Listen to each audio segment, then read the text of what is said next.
getting hit. You know, I don't want to see any elderly person getting hit. Something needs to be done. Okay, no, I appreciate you bringing it to our attention. Yeah, thank you so much, Your Worship and Council. Certainly, at the very least, pass it on to the RCMP. Yes, thanks. Thank you so much. Okay, thank you. So now we move on to reports to council. And E1 is a DCC front-ending agreement with 116005 BC Limited. Could I have a motion, please? So moved.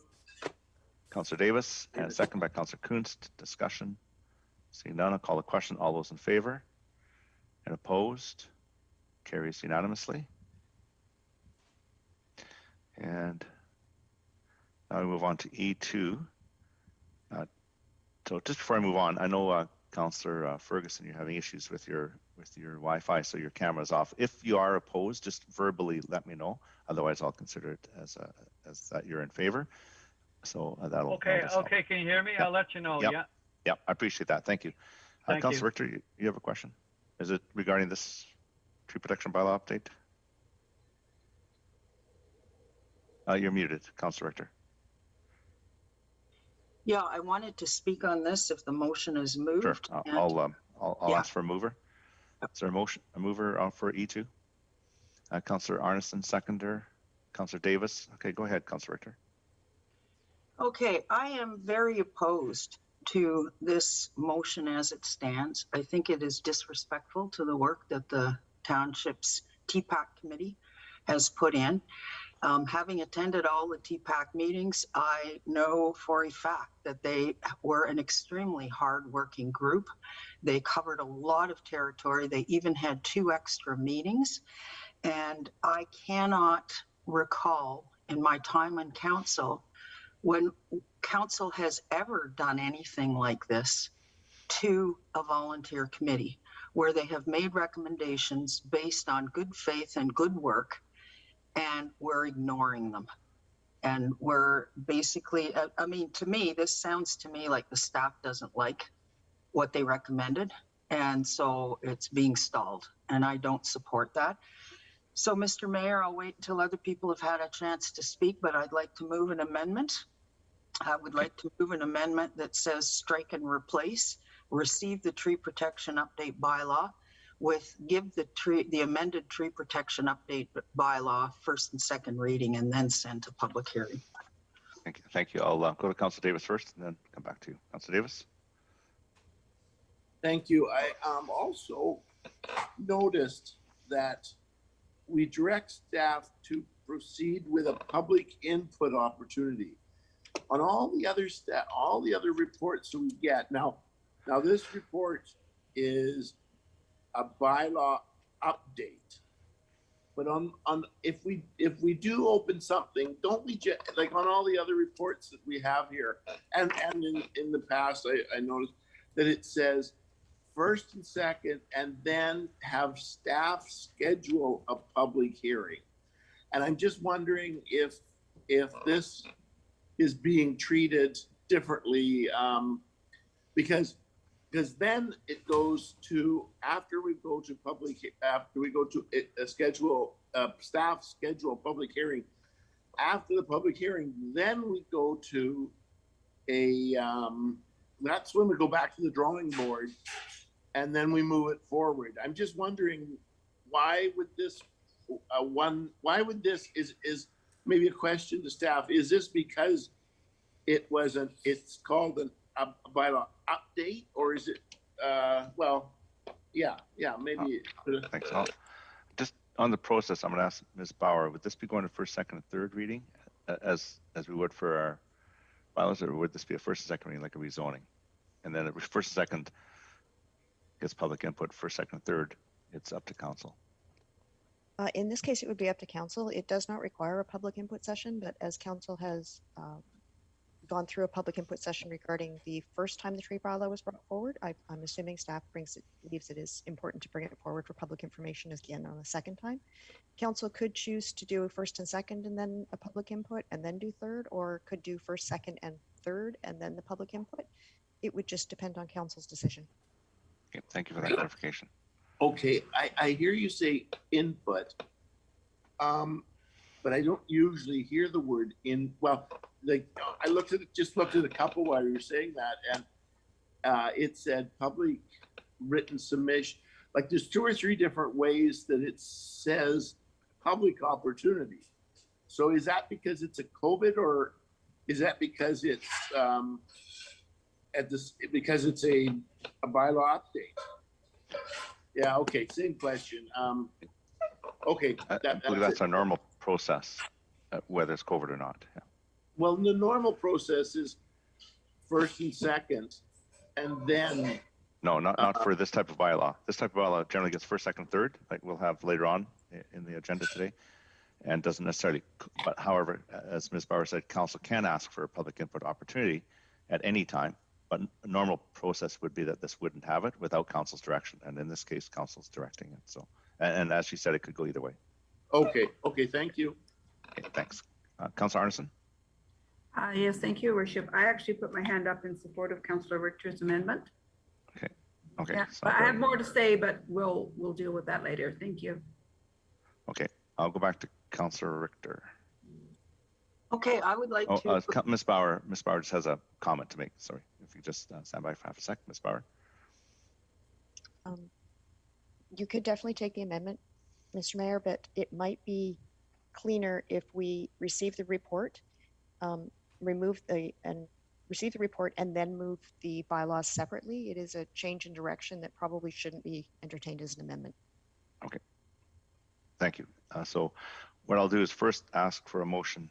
Actually, the motion, we have a motion on the floor, so we need to divide this. Is that correct?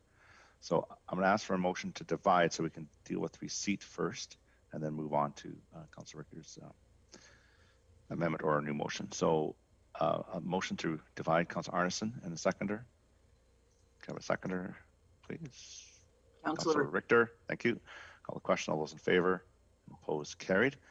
So we'll now just vote on the receipt portion of it. If I see no further discussion, all those in favor of receipt and opposed? Carries unanimously. Thank you. We now move on to the second part. So with this one, Ms. Bauer, just to be clear, could Councilor Richter just ask for amendment to the second part? Is that correct? Or how would you, to make it clean? I know you wanted to make Yes, I believe at this point it would be, you're adding an amendment to also proceed with first, second, and third reading of the bylaws, as well as the public participation as outlined. Okay, so Councilor Richter. Yeah. So you can make the amendment to change it to first, second, and third readings, and then to proceed with public input opportunity. Yeah, I'll Move that. move that. Yeah. Is there a seconder? Councilor Arneson. Okay, Councilor Woodward on the amendment. Just want to ask a couple of questions about that, Mr. Mayor. So the amendment is a good one, but I'm looking at the agenda from June 14th, item K2. So I just want to confirm that the amendment is also doing the other items which are listed there. So it's first, second, third reading, tree protection, first, second, third reading, bylaw notice enforcement bylaw, which had to be updated, first, second, and third reading fees and charges bylaw.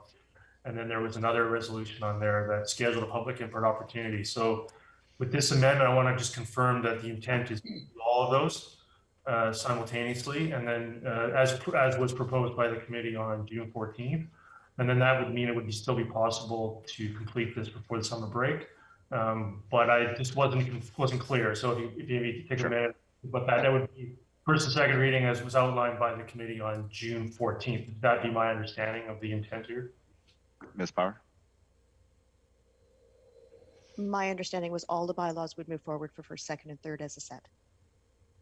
Yeah, so that's the three, and then the three ones, the three there. And then if we were to proceed with the public input opportunity, that could occur last meeting in July, and then we could give final adoption to those changes still in July. That would still be the intent here. Okay, great. Thank you. Thank you, Councilor Whitmarsh. Yeah, thank you.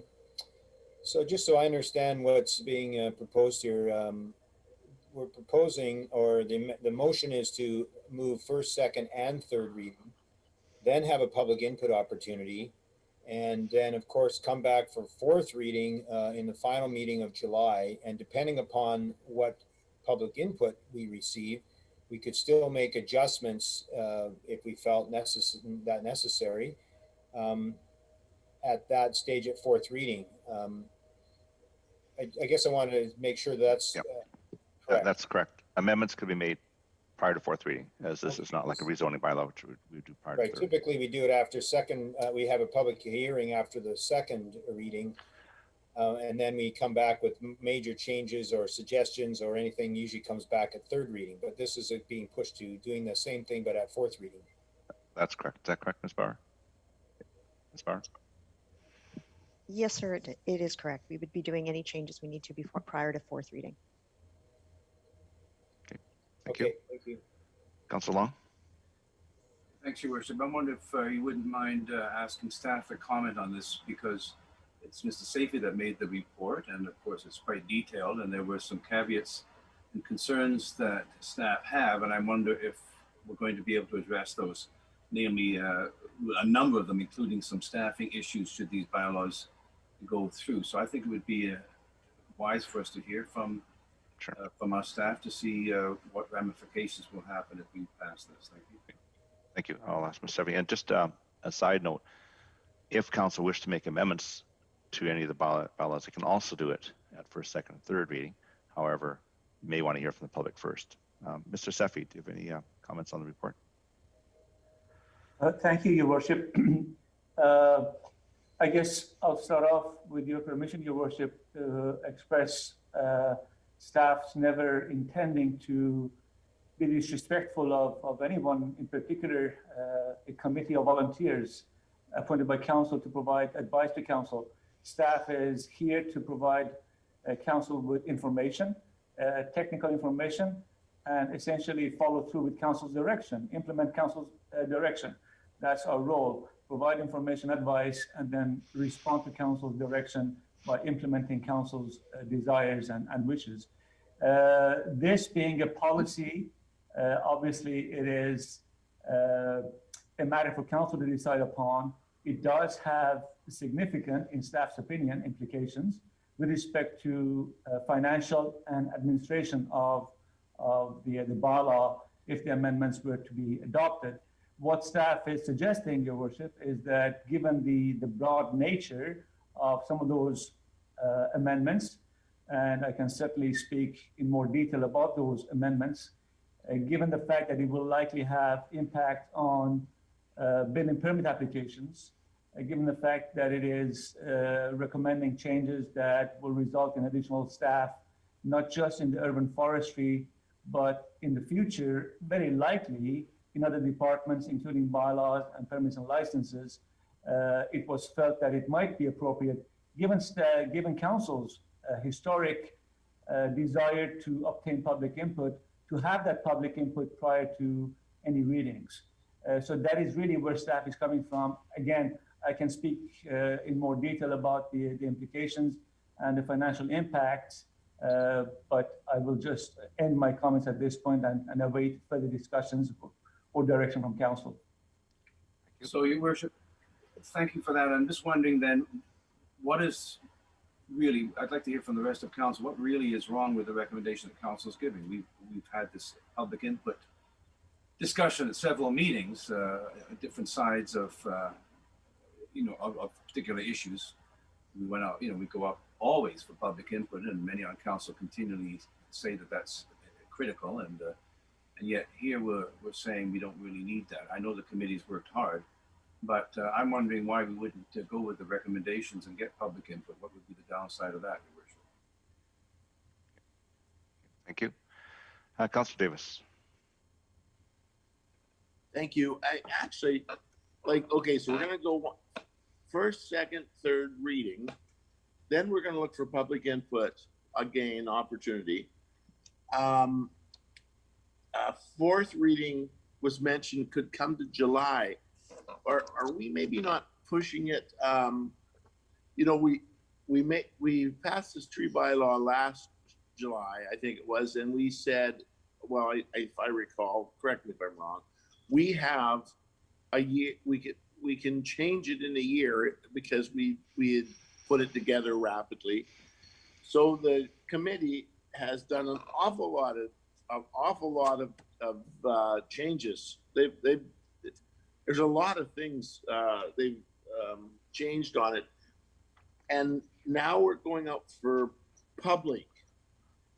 So does it have to be in July? Oh dear. I don't know if, because this is happening again. I know we can change it a year down the road, but is this give us enough? I guess my question is, does this give us enough time for, because we're going to want to, next meeting, and we get that public stuff, the public information back all the time. Are we pushing it a bit? Maybe, I don't know. I just wish it wasn't July. Maybe another 2 meetings down the road might be better for me. Anyhow, you know what? That's not the end of the world. Just my comments. Thank you. Councilor Ferguson?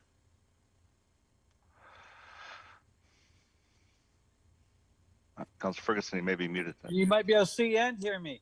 Yeah, there you go. I hear you. Yeah. And then I'm going to go off because I get better reception with no video. Yeah, I just want to say, I lost you for a second. Have we got an actual, I understood the report, I understand that what work the committee has done. Was there an amendment or waiting for an amendment, if I may, through the chair to the clerk? The only amendment right now is that to change the second part of this motion to go directly to first, second, and third reading prior to the public input opportunity. And that was moved by Councilor Richter and seconded by Councilor Davis? That's correct. Yeah. Okay, I just wanted to double check on that. So my question to staff would be a really quick question, and I thank you for saying that you don't have any recourse with the committee and the volunteer. We appreciate that from staff. We're wondering, would this type of motion slow down the process or speed it up? Because I thought that we wanted to expedite and make this process go as fast as possible, given the amount of time, energy, and effort done by the committee, if I may, through the chair. Mr. Seffi? Your Worship, there are alternatives that council may wish to consider that staff has put into the report. If council believes there to be an urgent, I guess, nature to this issue, which is something that maybe staff is not aware of at this point, certainly council can direct staff to no longer issue any tree cutting permits until such time as council has considered fully the public input and the bylaw amendments that have been put forward.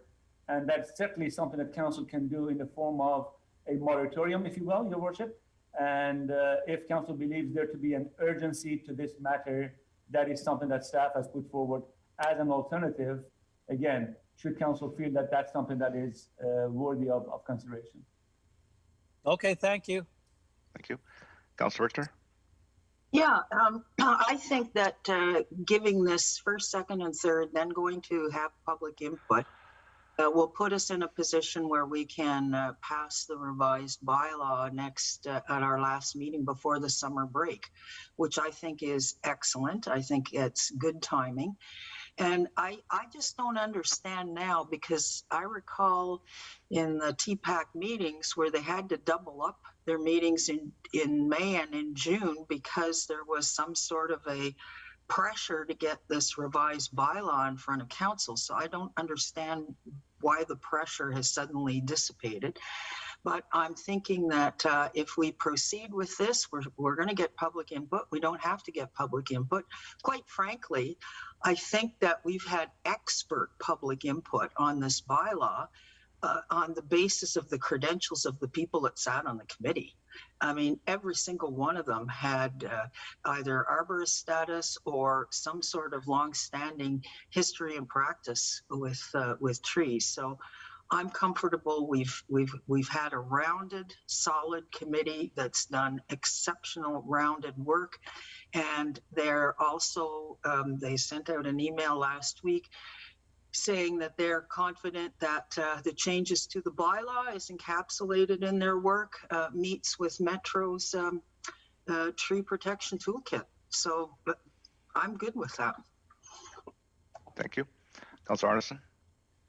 Yes, thank you, Worship. So I wanted to chime in being in support of dealing with this expeditiously. Having participated as well in the committee, I realize that time is of the essence. And I think the compelling argument is that as we continue to go towards the summer season and with our summer break, we need to have some kind of clarification around what our process is and what's allowable. So I think we need to show some very strong leadership in this area. This has been rather protracted, and I think, you know, from my point of view, it would be extremely disappointing if we were to choose yet another slowdown on this process. You know, further to Mr. Safe's comments about the potential in the staff report for a moratorium, I remember bringing that up when it came to Brookswood, and that was not a preferred option at that time. I know that eventually there was a prohibition on clear cutting, but that's a different matter. So I think we just need to grab the bull by the horns. We need to look at this, get the input that we need so we can deal with it by the summer, because I have a laundry list of reasons why that would be the case. But if we can expedite this, then you won't have to hear about all of them from me today. Thank you. Thank you. Councilor Whitmarsh? Yeah, I fully agree with comments of other councillors that this committee has done extraordinarily good work, and that the committee is a very strong committee that comes from an area of expertise and background dealing with trees. And so, you know, I certainly was involved in the process as well, and as co-chair of the committee, and I think they did wonderful work. So I'm very pleased with the recommendations they brought forward, and I'm glad that they are you know, wanting to expedite this. And certainly, you know, I think the concern from the TPAC was that there would be a protection of trees and during the summer months as quickly as we could to prevent any kind of whether it's clear cutting or other kinds of number of trees being taken down. And there was a concern with that. And it seems to me that, you know, the suggestion of staff on a moratorium does accomplish that by putting that in immediately. In fact, it probably actually could be done quicker than going through the bylaw changes. So it seems to me that that could work. I'm kind of fine either way. What I do think is important is that we get significant public input. And I'm not sure that we can get significant public input in 10 days. Maybe we can. Maybe there's some way to do that. It seems to me that when council has looked at this in other types of applications, what I do is hear the argument that that's not enough time and that we need more time for public input. And yet for some reason on this one, we need less time. I'm concerned about that, and it does not a comment at all about the quality of people on the committee. Wonderful people and with great expertise. But the general public also needs opportunity for public input. So, you know, to me, it's not slowing it down by putting a moratorium on and getting good public input, and we could make a decision in September. I'm kind of good either way, as long as there is a commitment that we are going to get significantly good public input. And without that, I think we should just put a moratorium and for a month or so, and ensure that we don't lose trees, but also ensure that we get the public input that most councillors on this table are asking for on almost every other type of application. Thank you. Councillor Long. Yeah, thanks, Your Worship. Now, did the mover and seconder also do the pre-approval of staff? So staff are recommending that if we go ahead with these bylaws, which it looks like we're doing it, that we would pre-approve as part of the 2022 budget. So is that part of this motion? Because if it isn't, it's a part that's missing according to the report. No. And I don't know what the numbers would be for that, but you've got 2 additional arborists and a vehicle and a clerical support. So I imagine that's a significant amount of money. So can we have some discussion about that? Because I can't see that we can pass a bylaw and ignore the fact that it's going to cost some money. Yeah, that's not part of this particular motion. However, at fourth reading, council could add that to fourth reading, that sufficient funds are pre-approved to take care of this work. Is that correct, Ms. Bauer? Yes. I'm getting a nod affirmative, so we could do that at fourth reading, council. Okay, so in making this decision, Your Worship, can we have some sense of magnitude of how much money we're talking about so that we can make sure that's included in the budget? Mr. Steffi, is that something you could have now, or is it something you could bring back? I apologize, Your Worship. Bring something back in terms of Costs. If this was to go through in its entirety, I mean, we can't presuppose the public input. We'll hear I think council should go in with an open mind, hearing the public. Then if there are amendments to fourth reading, it may be difficult, but if it was to go through as it is today, in the recommendations in its entirety, do you have any idea of cost? Yeah, the last page of the report, Your Worship, it discusses the alternate recommendation that council could direct staff to proceed with the bylaws, or rather give the bylaws readings today, such that the public engagement process can begin immediately, and then presumably bring the bylaw forward for council's adoption at the next meeting before the August break. What staff is recommending is that council might consider either tonight, if council wishes to give the bylaws 3 readings, or subsequently at 4th reading, pre-approval for the 3 positions, as well as accessories, I guess, or related expenditures in the form of pre-approval as part of the 2022 budget process. Now, the only thing I would have to add to that, Your Worship, is that discusses the costs that staff is certain about at this point. Again, 2 staff arborists to manage the additional workload, and 1 additional support staff in the administration, clerical support, and the vehicle that goes with that. But what I wish to again reiterate for council's, I guess, information is the fact that we anticipate these amendments to incur additional costs in other departments, in particular the building department, because of the implications on building permit applications in terms of the not just the volume of work, but the added layer of looking at trees in the case that they may be in conflict with building envelopes, whether it's the primary building or accessory uses on a site. That would then add additional layer which staff has not anticipated at this point in terms of a full expenditure, but suggests that if the bylaws do go forward, that this is something that would be monitored going forward. What we're doing at this point is just highlighting it for council to be aware of.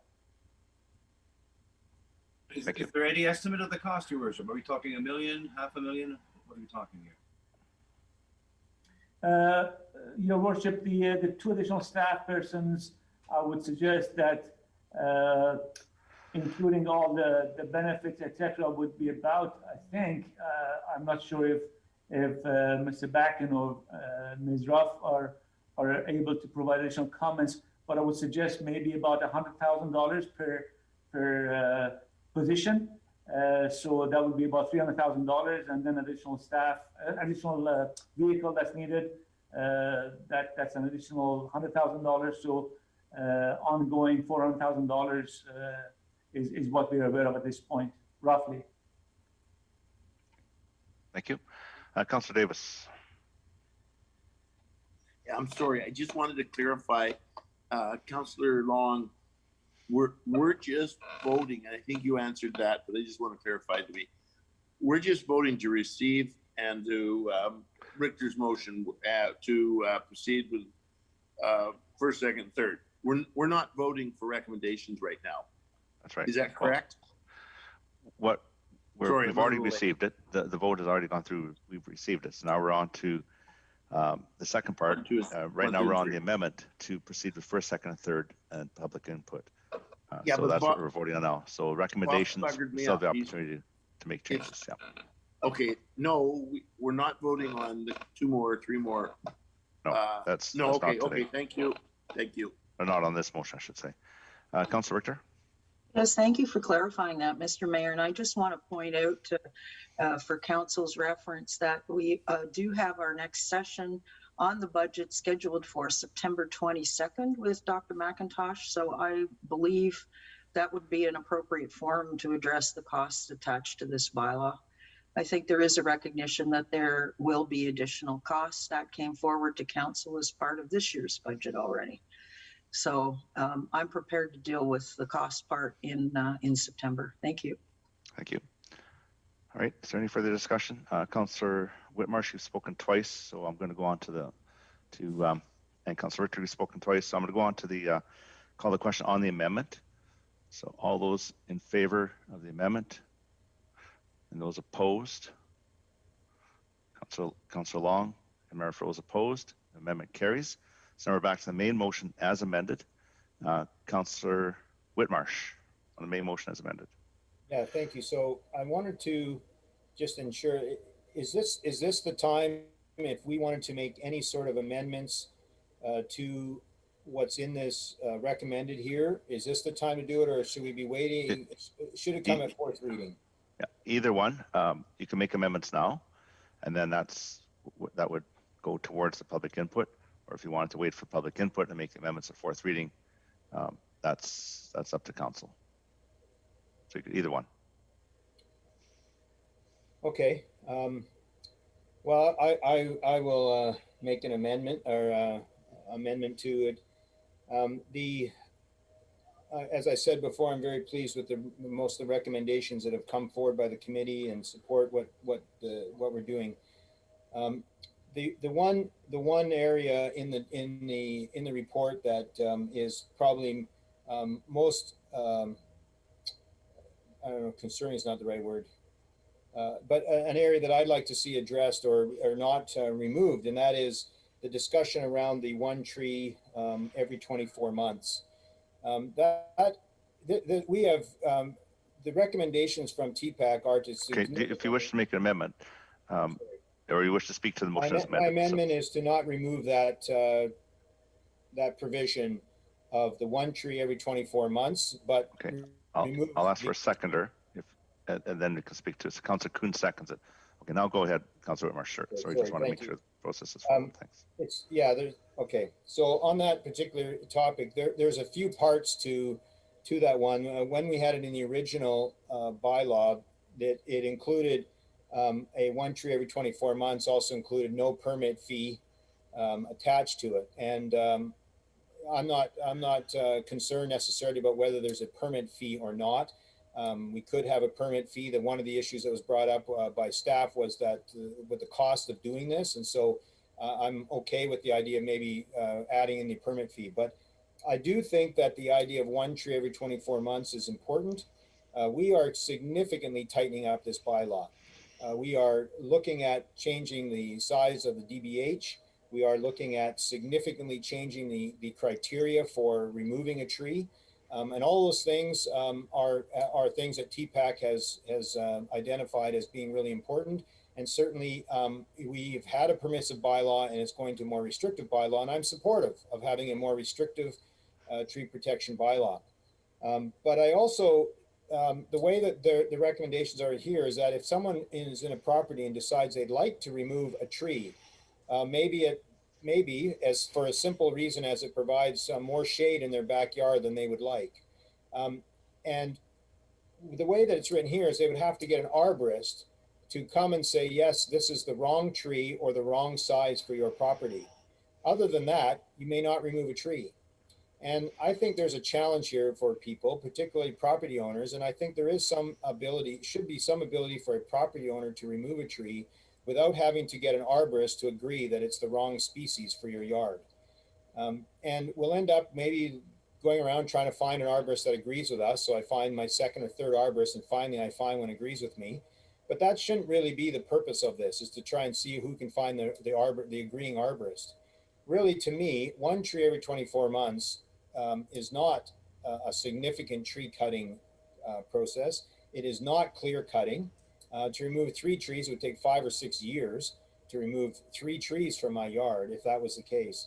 So in fact that we're tightening everything up so much and making everything so much more restrictive, to me, that one option for someone to do it is to me a great addition to the bylaw, and it allows some freedom for property owners to still remove that one tree that they would like removed. For as silly as a reason as you might think it is, they still get to do that. And so I would encourage us to consider that while we're restricting the bylaw and making it much tighter, that we still allow that one statement or one clause to remain in the bylaw. Thank you. Councilor Richter. Yeah, I don't support this amendment. I supported it originally in the interest of getting a tree protection bylaw in place. And I'm glad that we got a tree protection bylaw in place. I think that the one free tree every 24 months just leads to an insidious erosion of our canopy. And if people are serious about removing big trees from their yards, then they should make a permit, pay the fee, and have it done that way. They can still remove the tree. They just need to make the permit, have the arborist report, and pay the fee. So I'm more interested in seeing the bylaw tightened up. I'm confident that the input that council got from the committee through the work that it did is leaving us with a much better tree bylaw going forward. And I support all of their recommendations. Thank you. Thank you. Councillor Kunst? Yeah, I do support the amendment out of respect for all the taxpayers that live in our community. And, you know, taxes may even go up because we're doing this, and I support the tree bylaw. But, you know, giving people, you know, not everybody has, you know, tons of money, and they may need to remove a tree once every 2 years. I just don't see that there's going to be a whole rush of people. Oh, it's, you know, my 2 years is up. I'm going to remove a tree. Most people are going to remove that tree because for a good reason. So I support the amendment. I have respect for the taxpayers that live in our community that just might need that tree removed at no cost. Thanks. Those are my. Thank you. Councillor Arneson? Yes, thank you, Your Worship. Well, I won't be supporting this either. I have a slightly different rationale for this. And so first, I'd like to point out that for many of us, we understand that it's taken many, many years, if not decades, to get a tree protection bylaw in the township of Langley. And having come to this point and participated with this very well-researched and very professional group of individuals that are giving us guidance, which, by the way, has been pointed out, is very much in line with what the Metro Vancouver Regional Tree Bylaw Toolkit says we should be doing. So there are no real anomalies here. There's some maybe potential discussion points, but I don't see that this is the time to be looking at this attribute and say, well, you know, we should consider you know, this original part of the bylaw. I thought that original part of the bylaw I never supported anyways, because I don't see this as a huge burden on our taxpayers. And in fact, what I find missing from the report, although it talks about climate change, it doesn't address in any way the offsetting of trees, which will actually save us money in the end. So I think that if we're subjectively talking about cost to the taxpayers, we ought to have more an informed discussion about what that actually looks like.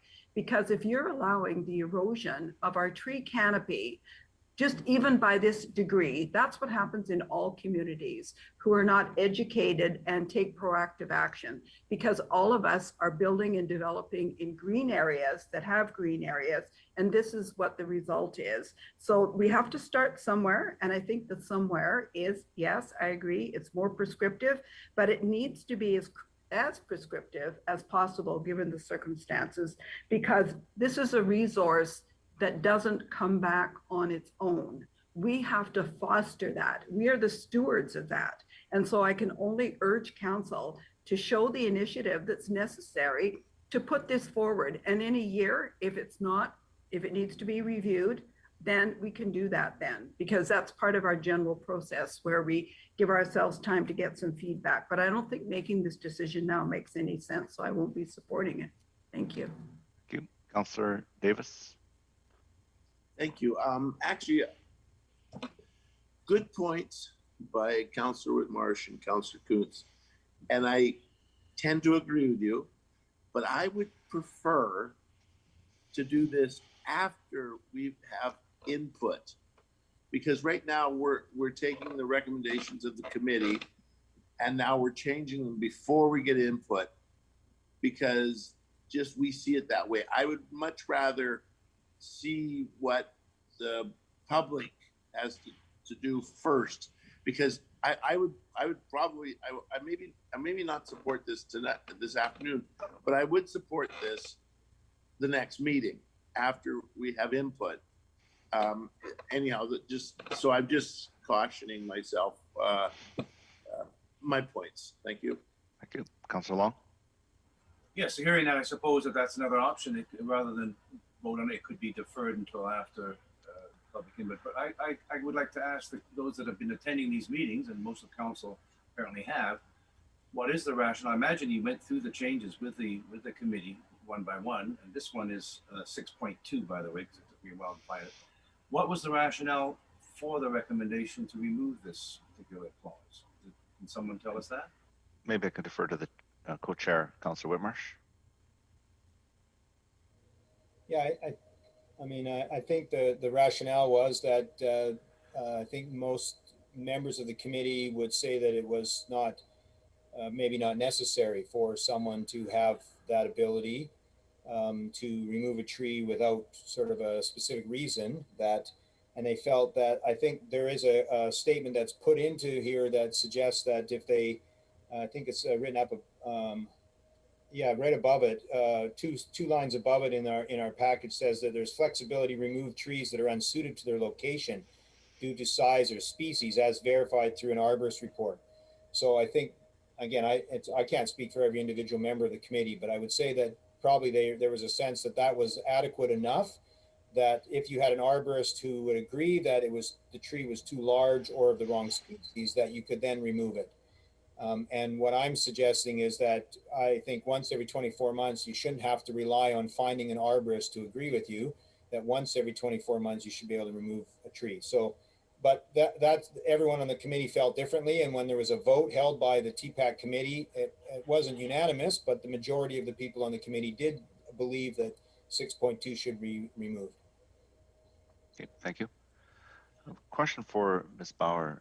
So with this motion, I know we are looking for public input and then coming back. So if this motion either passes or fails at fourth reading, is it a reconsideration of this if someone wanted to put it back on? And if that's the case, maybe a deferral to the fourth reading might be in order. Do you advise? It could be taken as a reconsideration of a previously adjudicated on motion. It may be procedurally more correct to just defer it at this point. Okay, thank you. Thank you. I got Councilor Woodward next. Yeah, I appreciate that. I mean, if people want to defer the decision, I don't think it matters if it happens tonight or the next meeting. I mean, my position is probably not going to change unless we get some significant rationale. Having attended the committee meetings, I like the rationale I heard to remove this. You know, I got to some concerns based on the fact that 75% of our community doesn't have any tree protection at all, and so to have some tree protection that has some teeth to it in the remaining 25%, I think is even more important for us than maybe some other communities. And so, one of my bigger regrets of this council term so far is compromising on this to get the tree protection bylaw in the first place. We ended up creating a tree protection bylaw that doesn't protect trees. And that's what will happen again if this amendment is adopted. Councilor Whitmarsh, your hand is still up. Did you wish to speak a second time? Yeah, just I know you answered a question, so. I answered a question, so this time, just make a final comment just to clarify. It was suggested that, I think by Councilor Richter, that people should just pay the permit and then apply to remove the tree. The current way that the recommendation is coming from TPAC, that wouldn't be allowed unless the tree fits the criteria of imminent failure or hazard or causing infrastructure damage. So that's why the clause. I'm not suggesting that people don't have to pay. They should have to pay for a permit, and I have no problem with that. It's not a question about saving money or doing a permit. It's about why we're moving the tree, and that we shouldn't have to justify and get an arborist to agree once every 24 months. That's all I'm asking for. It's not about money or reducing costs or not filling permit. I'm quite happy with people having to do that. Councilor Woodward? Yeah, I'm just going to reiterate. I think that it's a pretty simple rationale on this one. Either council's going to create a tree protection bylaw, or it's going to create a tree protection bylaw that doesn't protect trees. Thank you. Councilor Long? Well, I wonder if I could make like the clerk has said that it might be more procedurally correct to defer this until we've had the public input. Councilor Davis. So if you wish to make that motion. I think we should do that, and then we can hear. We had a good discussion here. We can hear from the public. Okay. Yeah. So you move it. Is there a seconder to deferral? Councilor Kuntz seconds it. So on deferral, Councilor Whitmarsh. No. Okay. I'm going to call the question on deferral. All those in favor and opposed? Opposed. Councillor Arneson, Councillor Richter, and Councillor Woodward opposed, so the deferral carries. So now we're back to the main motion, the second part of it, as amended, and that's for first, second, and third reading. Is there any further discussion on that? So I will call the question. All those in favor? And opposed? Councillor Long, Mayor Froese opposed. It carries. Thank you. And so that completes that. We move on to E3. And this is a report for receipt. A great report from the staff. Thank you. It's an IT protection against ransomware. Could I have a motion to receive? Councillor Davis, second by Councillor Arneson. No discussion. I'll call the question. All those in favor? Opposed? And carried. Thank you. Now we move on to bylaws for first and second reading. F1 is rezoning application number 100444 and Streamside Development Permit application number 101145, Mitchell Group Williams Business Park, bylaw 5729. Could I have a motion, please? Councillor Kunst, and the seconder is Councillor Whitmarsh. Councillor Richter. Yes, I had a question about solar panel ready roofs. And I was under the understanding that the roofs would be made solar panel ready for use in the future, but I'm not seeing it in this report. So I'm wanting to know from staff, will the roofs be solar panel ready for the future, or do we need to add this condition in now? Mr. Safi. Thank you, Your Worship. I think for certainty, if Council wishes to have solar panel ready roofs, that should become a condition, because otherwise it would be up to the discretion of the proponents to consider whether it's viable or not from whatever perspective they may wish. So if Council wishes to have that incorporated, I suggest it should be done at this stage. Okay, Mr. Mayor, when you're ready to entertain a motion, I'll make that motion. Sure. I'll go to Councillor Arneson, and then I'll come back to you. Councillor Arneson. Thank you, Your Worship. I guess further to that point, I have a number of items, and I would seek advice from staff as to how to get them as draft conditions to be considered if this is going forward. So things like green roofs, green infrastructure, impervious surfaces. I don't see any of that actively reflected, because the nature of this report is they want to be able to go ahead to meet the fisheries window this year without us being able to see exactly, aside from what they're putting forward as part of their energy conservation plan. So what would be the mechanism that we could bring those issues forward for staff to work with the proponent on those items? Thank you. Mr. Safi.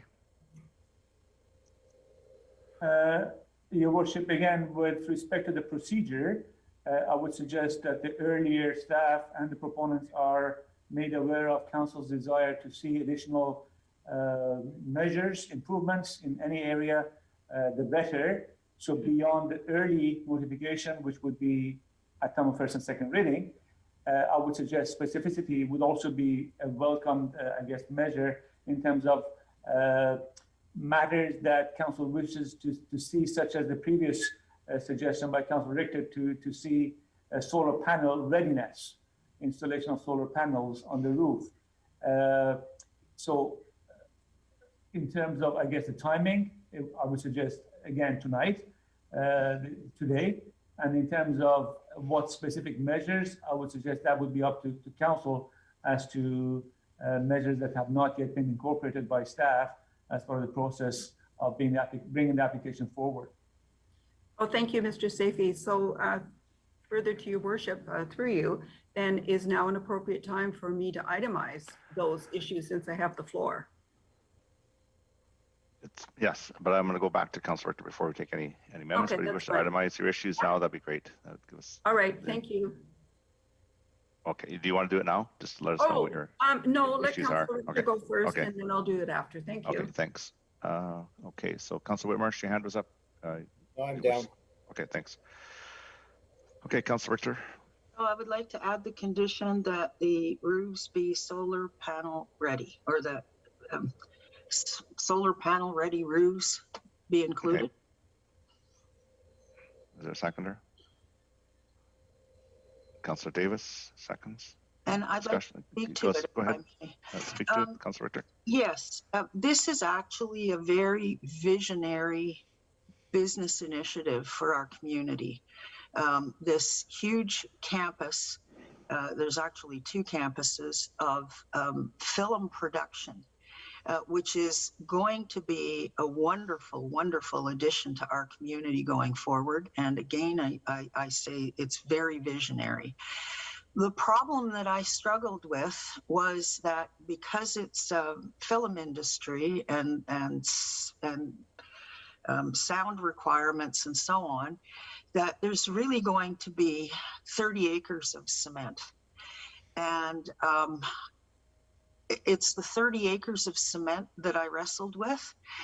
So I contemplated looking at having green roofs, because certainly green roofs would be a major addition to the sustainability of the community.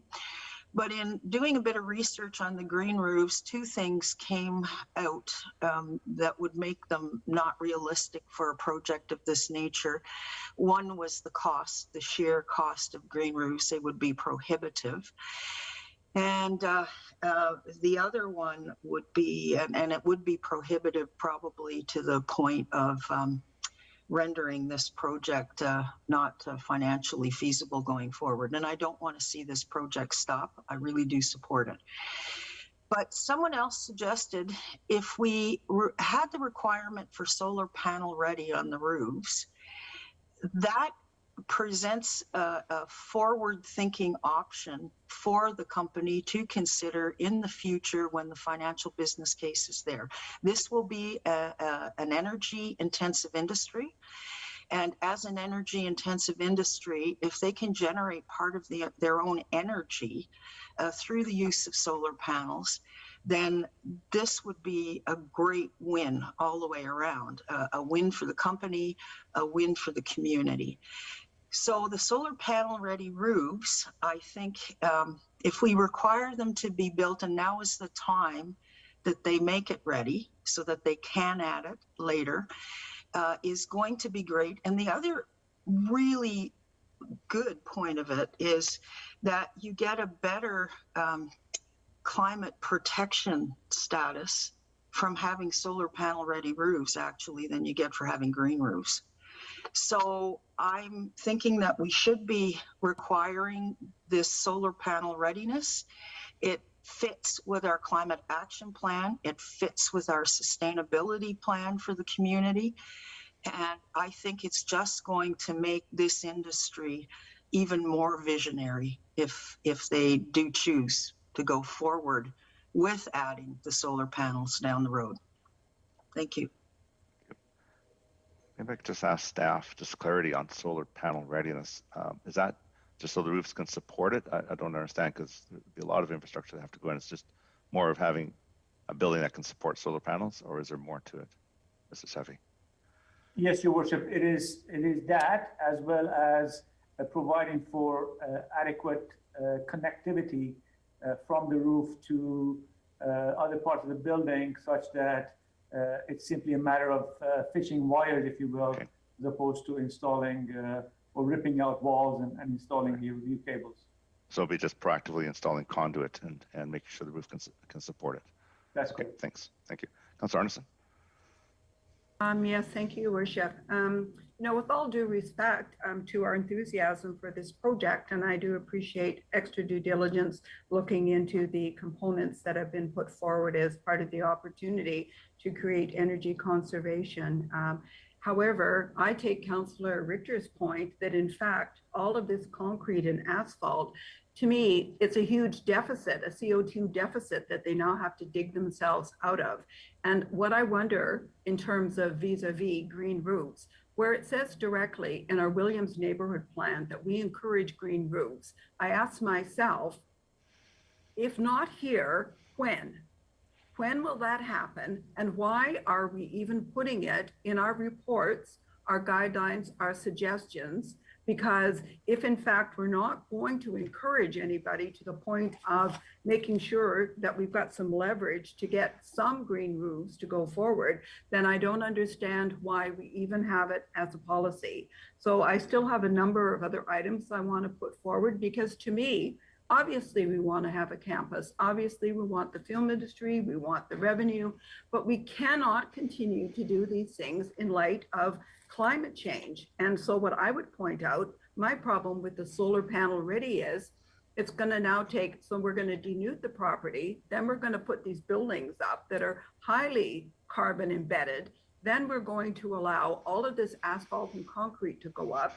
And in the interim, it says it's going to be 2 years while they study whether or not they're actually going to put these panels up. I don't think that's appropriate. I think that's too little for that. I don't imagine a rationale why you would want to allow to give them 2 years. I don't know what it is they can find out in 2 years, because if you put it on every single surface of the roofs, then you're going to have extra if you don't need it, and you can sell it. There's a ready market for it. So I don't understand why this is yet another proposition to me that just delays. Sounds like greenwashing, and I don't know that people really look at it that way. But when you start looking deeper into these things, we are being asked for a very significant benefit to the proponent on this site.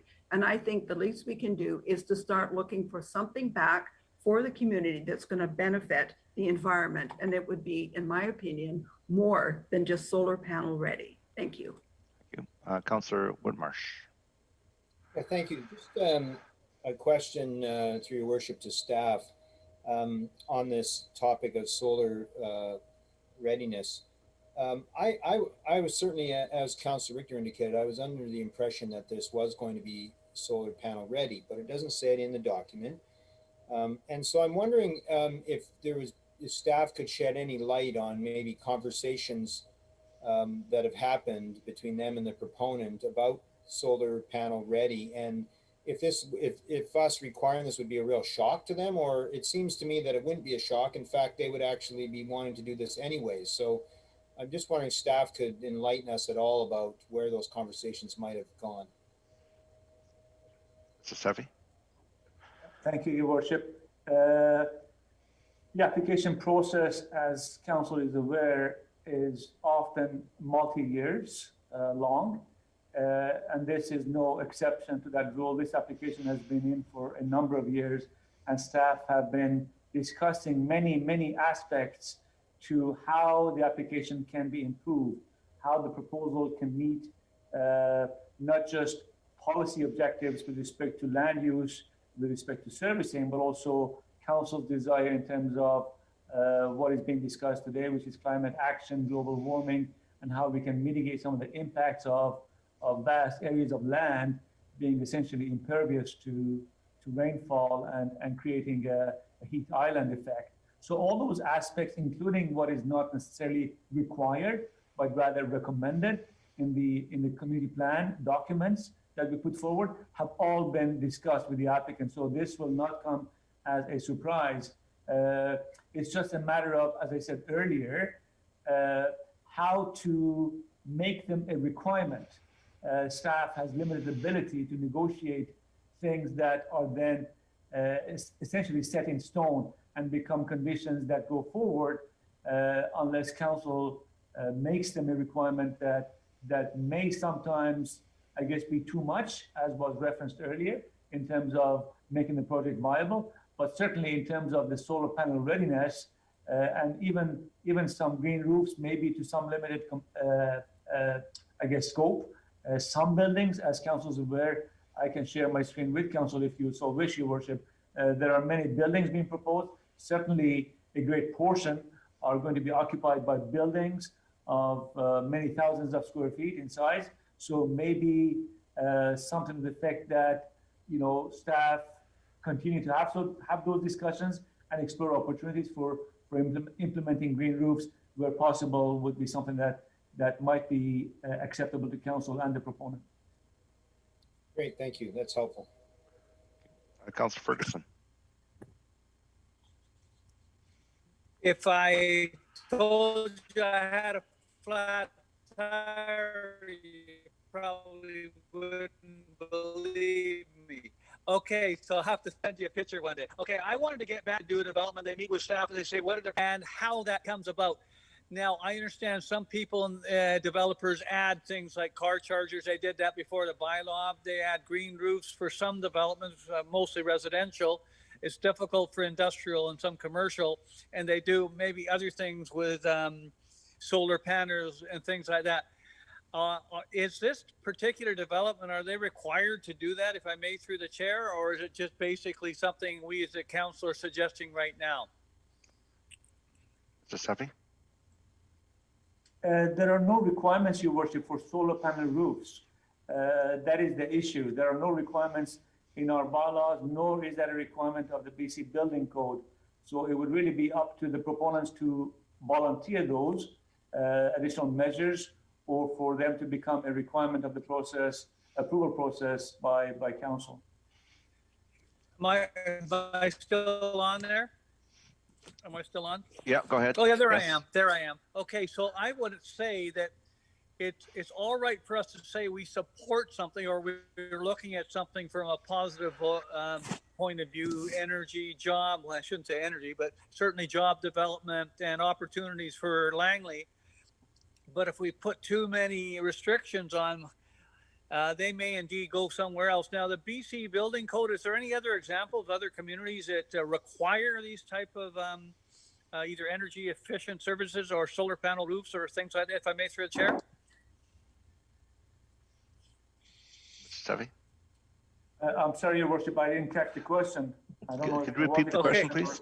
Okay, the question is, are there other communities in Langley, or pardon me, in the region, if the Metro Vancouver or even in the province, that require things like a solar panel roof or exceptional energy requirements? Not to staff's awareness or knowledge, Your Worship, no.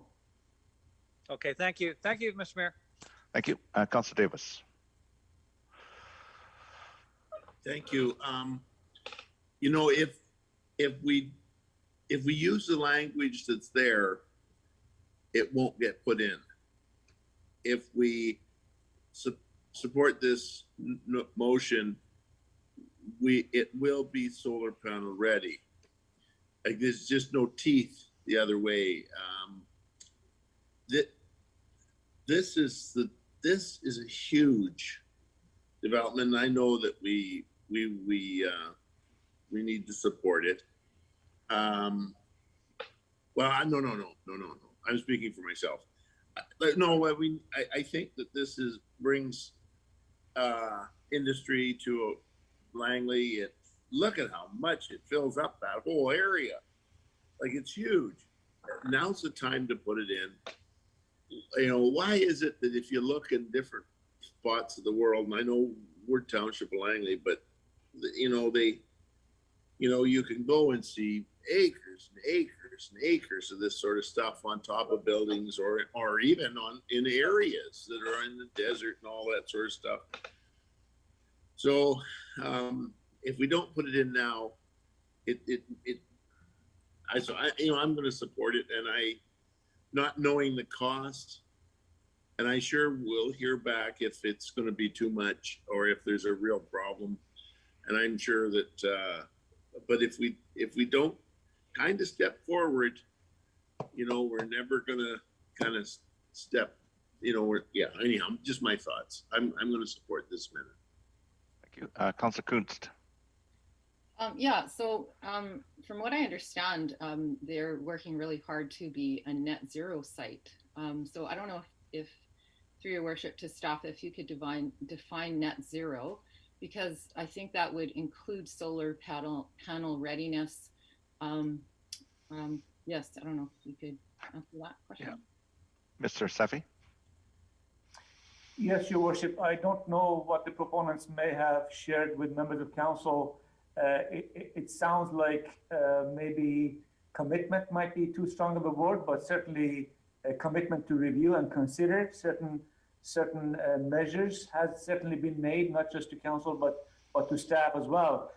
In terms of a net zero, my understanding is that it would be such that there would be no impact in terms of a draw on the electrical grid, and no impact in terms of, I guess, other aspects of the proposed development, whether it's stormwater management or environmental or greenhouse gas emissions, all those aspects. Again, some of those are possible for staff to make requirements of the application proceeding because of our servicing requirements, because of our neighbor plan requirements, community plan requirements, but some other aspects, such as the ones being discussed, would ideally be imposed by council if council wishes them to be implemented for sure, as opposed to consider and maybe, if possible, if feasible, to proceed with.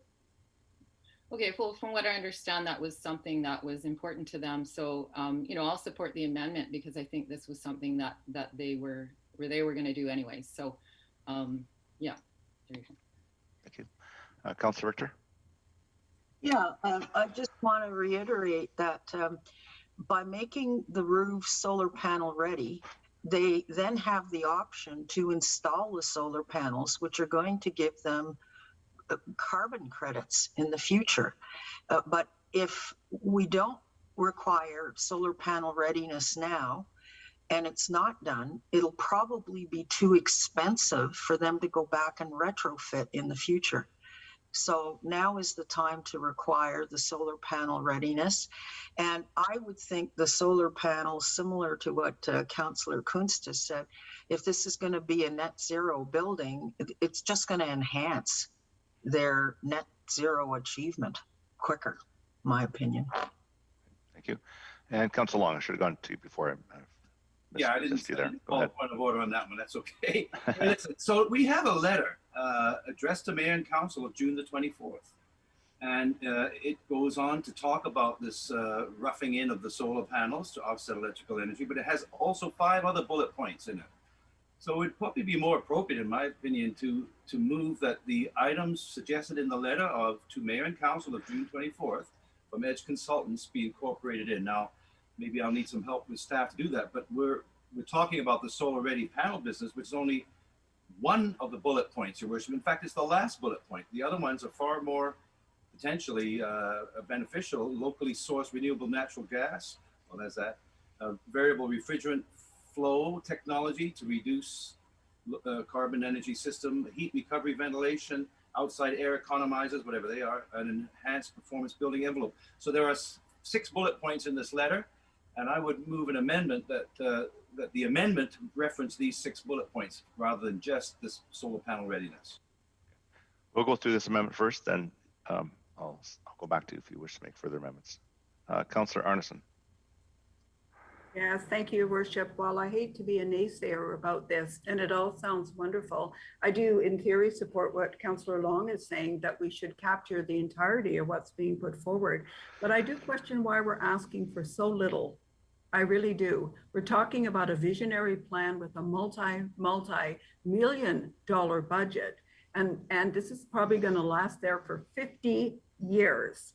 So why is it? Well, it answers my own question. It's rhetorical. Why we're in this situation with climate action now with a crisis is because we did not take assertive action like we could have. And I don't know why we would miss this unequaled opportunity for the very first application in the Williams neighborhood plan that's totally covered in impervious surfaces and large concrete buildings to make any kind of statement about what it is that we want to have in the township. Because I would remind council, we have a sustainability charter, and it doesn't say in bold writing, we will take any and all development. What it says is development must be balanced with environmental considerations. So I just want to put that out there, because if I seem like I'm negative and against jobs, that's far from what I'm saying. But if you're going to call yourself a world-class development, a world-class business park, I can even compare this to Gloucester of 1970 and say that the vegetation, in my opinion, is completely lacking, even at that. So I just will put that out there, that I don't understand why we wouldn't be asking for more at this point. To me, that's our obligation. But on this amendment, we are asking for something, so just one amendment. So, okay, I'm going to call the question on the amendment. solar panel ready roofs. All those in favor? And those opposed? Councillor Arneson is opposed, so it carries. And so we're back to the main motion. Councillor Arneson, you left off, you wish to make some amendments. Thank you, Worship. I do appreciate it. So further to my considerations, and I take Mr. Saifi as being very knowledgeable about what we can and cannot make sure that happens there. But this is a negotiating position that we're putting forward, not that we're mandating something. So I don't want people to think that we're suddenly pushing them over some line in which they cannot possibly give us their new campus. So what I wanted to propose is that I'll call it a staff discussion, go towards with the proponent a percentage of the buildings covered with a green roof. I'm not saying what percentage that could be. And so it could be maybe 50% with the solar panel readiness and 50% with a green roof. But I don't feel comfortable in not even asking for beyond what's being proposed for a very small green roof, I understand, on one of their office buildings. So in addition to that, I would like to have 100% EV, so electrical vehicles. We're moving rapidly towards that standard of adoption where more and more people are getting electric vehicles. And I think that it would be folly not to get a larger percentage. And indeed, 100% would be just the right number as far as I'm concerned. I also would like to have staff give direction to have a discussion about the surface parking area. Almost 5 acres of that site is surface parking. So my opinion is it should either be impervious surfaces or they should move directly to have some kind of parkade with a green roof. So that would be my other recommendation. And also that we have a water reuse strategy on the site. I know they have some green infrastructure in a riparian area, but I don't believe that currently their irrigation or gray water can be used in any other way except to flow off the site. And finally, I think that irrespective of the number of trees that are being planted in order to account for what's being lost on that site, that there should be provisions for our tree canopy strategy and an extra percentage of trees that could be given over in a cash in lieu situation so that we could have more trees and a more tree canopy coverage other than what's currently being offered. So that's my list. Thank you. Thank you. So are you making that as an amendment that staff have discussions with the Yes. proponent regarding the 5 points you've made? And I just want to capture it for the clerk. Yeah. That the percentage of buildings with green roofs be increased, Yes. that there be 100% EV readiness. Well, readiness. Said 100% EV. I don't know what that meant. I'm interpreting. Sorry, electric vehicle charging. So charging readiness. Yeah. Well, or charging. either readiness and or installed, because Okay. those are 2 different standards. So that That's could be negotiated. Okay. And then number 3, I had a discussion regarding surface parking, Yes. and that it be impervious or other means to Yes. Thank you. protect. Okay. Yeah. And number 4 Not is be- water not be reuse surface. strategy. Sorry. Is- Oh, the water reuse. Oh, sorry, Your Worship. If we just go back to the other one. No, So I I just want to make sure we got the understand. amendment correct. Yeah, thank you. So I understand that currently the plan is to rely on surface parking until such time as they decide on what the need is. But I think that we want to move away from the policy of surface parking. And so I'm proposing that there be a substantive conversation about a parkade. Parkade. Okay. That's what that was. Okay. Yes. Thank you. And number 4 is water reuse strategy. Yes, And number 5 is tree canopy strategy to include possibly include additional cash in lieu for Yes. trees. offsite. Additional. Thank you. Okay. Yes. So that's your amendment. Is there a seconder to that amendment? I'm sorry, who seconded it? Council Director. Council Richter seconds it. So on that amendment, which as I take it is not prescriptive, it's more for staff to go and have those discussions and then it would come back. Yes. Okay, so on that, now I know you spoke a bit about it as you mentioned each one. Did you wish to speak anymore, Councilor Arneson? Okay. Councilor, Do I? sorry. Oh, you're muted. You're muted. Sorry, if you're going to give me a chance. I really appreciate the fact that council is giving further consideration to this, because I understand the impetus, and it's really embedded actually in the proponent's statement about this is very competitive, we need to move, et cetera, et cetera. But for me, there is a quid pro quo. So if you want something and we want it, but there has to be something of value, for the township of Langley. And I feel that we should be considering all of these options. If we go forward with this, they'll have a year to look into, research, discuss with staff, come back and forth, and try and give something that will be an improvement, So I think that this is a very valuable thing to do. No, it's not something that we can mandate, but I think it's something that we need to do. As I've said before, this is the first out the gate for the new neighborhood plan. It is state of the art, according to the proponents. And so I think they have signaled that they're interested in doing something. I'm just trying to advance certain other things that I think would be important to put forward, because most of all, our climate action plan is something I think that needs to register on every single application that we look at. We're supposed to be looking at stuff with a lens of climate change and climate mitigation. We're going to be paying a lot in the future for remedying the things that we've already done. And I think we owe it to everybody to make everybody incrementally responsible for their portion of what they're adding to the burden. So I don't see this as being a problem, because this is not somebody that we're asking who's got very marginal resources. We're asking individuals who have the second largest film studio being proposed in North America. I don't think that this is over asking by any means. So those are my comments. Thank you. Councillor Long. Yeah, you were going to come back to me on these other points. Yeah, I will. So, sorry.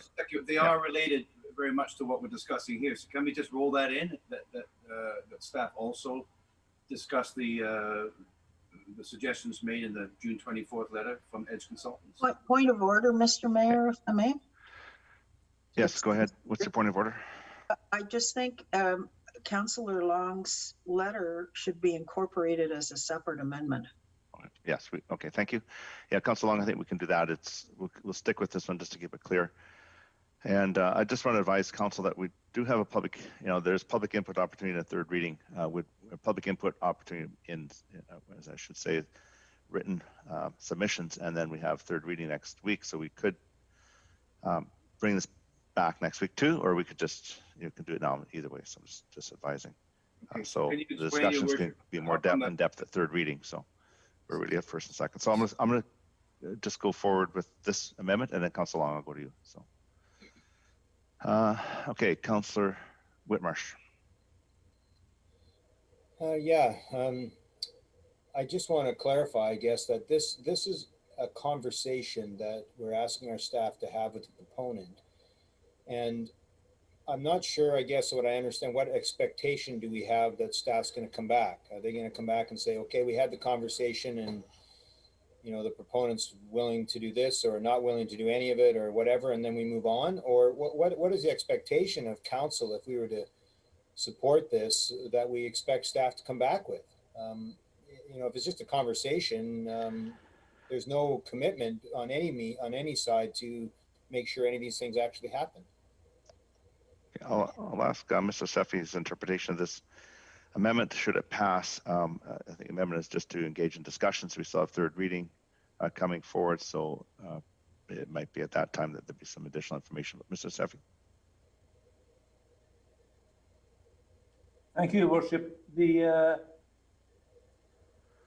direction of council will allow staff to have additional conversations. As I said earlier, those conversations have been had with the proponents, but I think what might happen is the proponent will be more inclined to actually consider those additional measures more seriously, and perhaps to the point of maybe making a presentation to council in terms of what may not in the true sense of the presentation, but rather as part of the project, proposing some additional measures that will potentially be deemed to be appropriate and acceptable by council, And I guess I will just remind council that at this stage, there is no form and character development permit being advanced by the proponent. What that means is that council will have an opportunity to decide whether the requirements imposed or added to at time of rezoning have been adequately addressed at time of development permit, because council will have an opportunity prior to final reading of the rezoning bylaw to consider a development permit, because that is part of the requirement of the process going forward. So I guess it's a spectrum of going from really uncertainty and leaving it to the staff discretion to being very prescriptive by council as to what the intent is, without making the project unviable to proceed. So those could be I guess we could have as part of a more flexible additional condition for staff to have additional discussions with the proponents. And then, as I said, council will have an opportunity to consider whether those are adequate or not at time of development permit, Your Worship. So is that something then staff comes back with a report on what happened in the discussions, or staff just tells us they had the discussions? And maybe this is not a question to staff, but it's a question to maybe to the mover of the motion. What's the expectation? What are we expecting staff to actually tell us?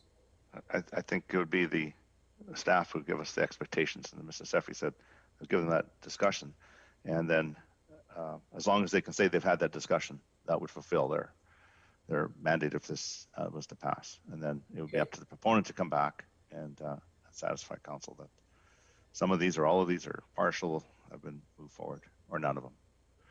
Okay, thank you. Okay, thank you. Councilor Richter? Yes, thank you, Mr. Mayor.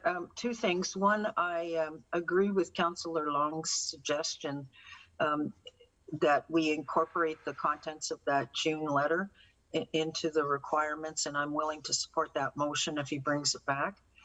And the second thing is, with regards to this particular motion, is the intent that the staff would be able to come back to us before we grant third reading? I see Councillor Arnis nodding her head, so that was her intent. Yeah. But what about? Okay, I'll ask Mr. Seffi on how this would proceed. Well, Your Worship, again, unless otherwise directed by council, what staff will take will be requirements either added by council as part of the rezoning, or in the current form that council, as I understand, is deliberating. It will then be presented to council as part of the development permit. So staff will come back and say, after having received the input of council, the proponent has agreed to implement and incorporate the following measures, and show those measures to council as part of the development permit process, which has not been accompanying the rezoning application, and is a separate process to follow.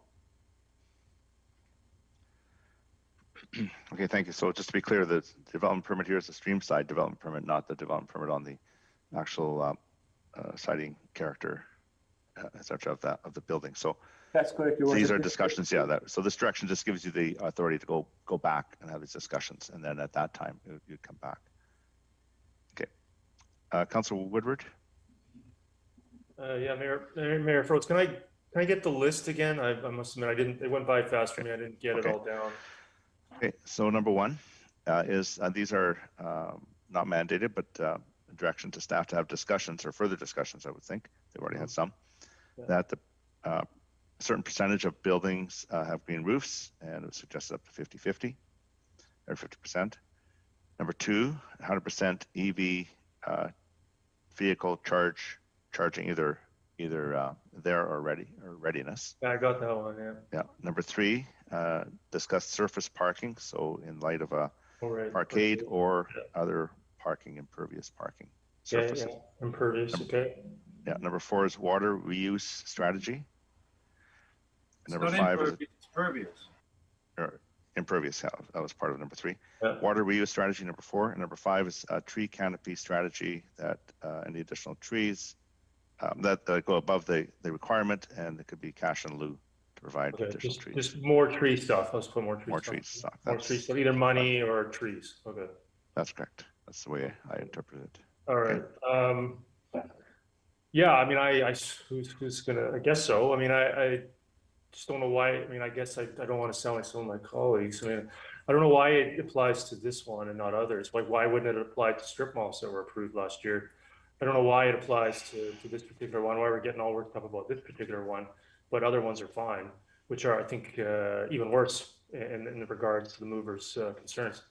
So I think for me, I'm going to struggle to sort of send this back, but I did have a procedural question as well, Mr. Mayor. It was mentioned to pursue this discussion as part of the development permit process, but I want to confirm that that's appropriate to look for those kinds of conditions on form setting and character discussions. I'm not sure we can do that. Would we not have to do this as part of the rezoning itself? Can I get that clarified? Thank you. Ms. Bauer? Mr. Bakken? Your worship, it's a very good question. It really goes to the genesis, I suppose, of the intent of the elements. So if they are really about the form and character and siting, then they're appropriate for the development permit. If they are to be conditions of the rezoning, that they must be there, which I believe is not the intent, that these are merely discussion points at this point to have with the applicant, then it can be done at that stage. And I think it really goes to the degree of whether or not it's truly a condition or really a discussion or a conversation. And of course, with the conversation, the test is much lower. It would be dependent upon such things as economic viability, practicality, the nature of the business being conducted on site. Some of these businesses require, of course, as has been referenced, cement walls and impervious surfaces. So it really, I think, depends upon the intention of the conditions, which we understand them to be really just discussion points to see how these can be contemplated as part of the overall aesthetics of the development. Okay, so if I want to interpret that, if there to be discussions, then they can be refused, and then it wouldn't be legal to impose them as at the development permit stage. Would that be fair summary of putting it that way? I think that's more challenging to impose it as part of a development permit process? Well, the key would be imposing. Again, can they be imposed? Likely not. They can be discussed. Okay. Remember, we're between that fine line between a tight timeline, economic reality, because of course there's while this is a significant facility for the township, there's other jurisdictions that have facilities that are in competition, that are advancing or are ready. So all of these things come into this issue that relates to the economic viability of it that must be balanced with the community benefit. Yeah. So I want to clarify too, with the mover if necessary. What I'm not hearing is, that we're not going to, in theory, if these items were, well, none of these items here, let me try to clarify here, speak clearly. None of these items that I heard really impact the true scope of the development, which is the film studio, the jobs, the development of this scale of property all at once. If you're to add EVs or look at a parkade or, capture some water or change it to green roofs, we're still not suggesting that somehow this isn't a good project for the township in a number of ways. So maybe it's possible to take some more time with this, and I'll just throw it out there, I won't move it, but take some more time with this. But then, since we only have one meeting left, I'd want to raise some concern that, if that we're adopting this, even though it doesn't sound like they can just refuse it if they want. So, I'm not sure what the point of that is particularly. You can ask them to do it and just send them an email. It's kind of the same thing, right? They'll either do it or they won't do it. But I was a bit concerned that what I saw in the recommendations, the third recommendation at time of third reading, authorize applicant to proceed with stream side work, clearing and grading and so on. Is still the intent to potentially complete that process by the end of July, regardless of these items if they're occurring at the development permit stage. And I just want to confirm that council is aware that that would be something I would like to still try and achieve. That would certainly be the intent still. Is that correct? Yeah, thank you. Okay. Yeah, thank you. So as long as we're on track there, I think, it's why not? Sure. Okay. Let's ask for gold bars too. I mean, I don't know I'm not sure. I would prefer to come up with things that we want as conditions of the development rather than sending over a wish list that has no legal or process-based leverage to secure them for the community. I don't really see the point. But sure, okay, let's ask for them. Great, thanks. Thanks. Councilor Davis? Thank you. You know, I don't know if I'm getting all like, just to comment, I guess I have to stick on these 5 points. Just a little bit of history. I know that in the last 7 or 8 years, 654, on lots of different occasions, we have asked for green roofs, but with the language that we have there, we don't always get them. Well, we don't get too many of them actually. So it's not like I'm getting all excited about this one, because this one here is big, it's huge. It's if you look at how many toilets, and you look at how much water that that is recycled, like this is actually a huge, 30 acres of concrete. So it's not like I'm getting excited just about this one, but this one is good for the community. There's going to be an awful lot of people that come here to work and leave, and so a couple of things I'm concerned about is I don't quite understand the 100% EV car charging. Does that mean any car that goes in there, if there's I don't know, I'm just trying to throw up a number. If there's 800 cars that go in there, there's going to be 800 charging stations. Talk about the impervious, recycle the trees, cash in lieu of, or bring the percent up for a green roof to 50%. So I don't know if we can just go in there and say, that's it, we want that, and that's going to be it. Like, I think that at this stage, maybe we should have done this a while ago, but we definitely need to go to them and say, council has a concern. This is what it's regarding. Can I get a little off track here? There's that drainage pond, detention pond. So maybe we want to go back to the main motion once we dealt with the amendment. Okay.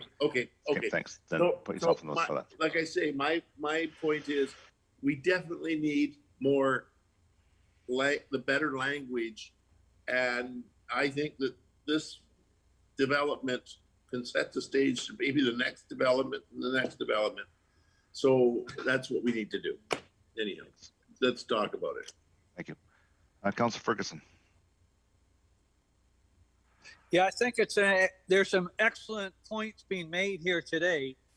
And it's the same points that can be made on, believe, any development that takes place in the township of Langley. I think it's also important to note that the folks are going to want to work or live or develop property, industry, or otherwise are going to work within a range that, number one, they can afford, and number two, the future residents can afford as well. So we don't want to be a catchment area where our restrictions are too much and folks will go somewhere else. And I know that's not what's being discussed, but it's important to ask the applicant, and each and every one of them will have opportunities which they can proceed, an opportunity, a bottom line where they can't.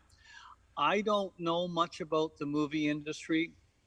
I know that Burnaby is very competitive in the movie industry, and I know that if you don't have to go very far to see that Campbell Heights are opening up large parcels of land for development, and they could easily perhaps capture the same type of development. If it doesn't go to Langley, I'm sure other folks would be in the waiting for it. So we have to be always careful.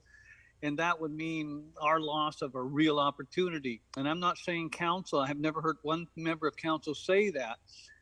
But I think it's always in the background of all of us to be cognizant of that, especially when there's no building code restriction. Yes, we should go to them, and yes, we should ask what they can do. I'm not sure if green roofs on industrial type buildings is necessarily the best thing, but it'll be up to the proponent to decide. But there's a lot of those type of discussions that we have to do. Let's see what they come up with.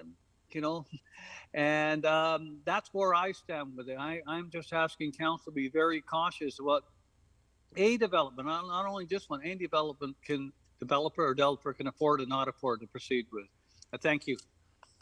Councillor Kunst. Yeah, yeah, all this discussion, I think for me, it just all seems a little bit way too complicated. Just, I don't know that I can support it. For one reason, the whole green roof versus solar panel readiness.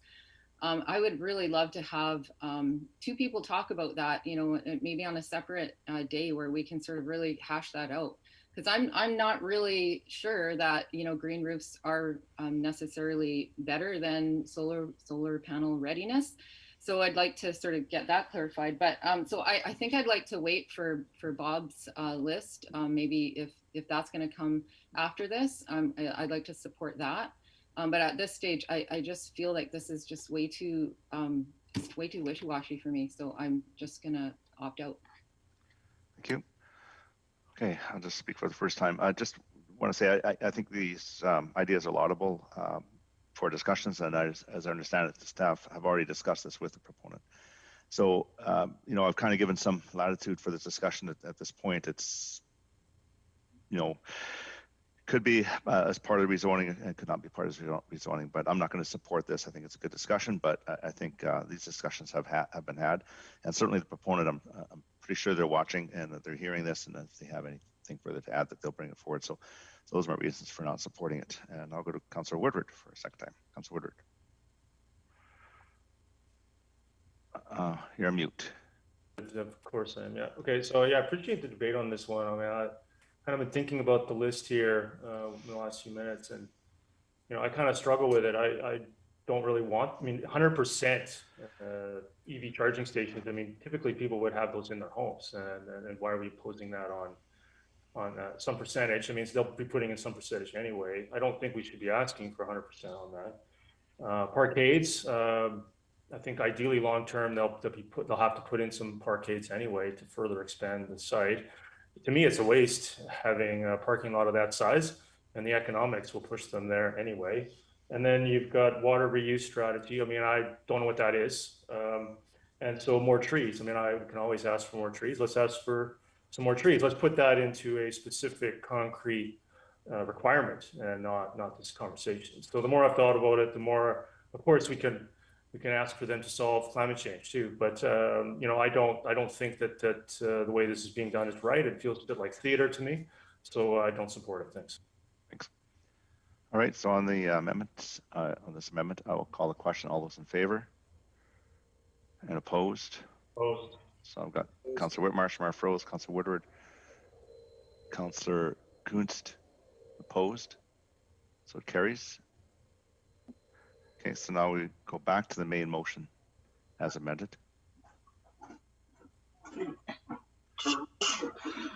Yeah, Councillor Ferguson, I missed you. Did you vote for or against it?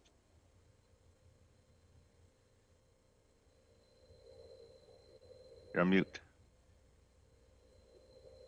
Mr. Mayor, sorry about that. I got lost in Zoom land.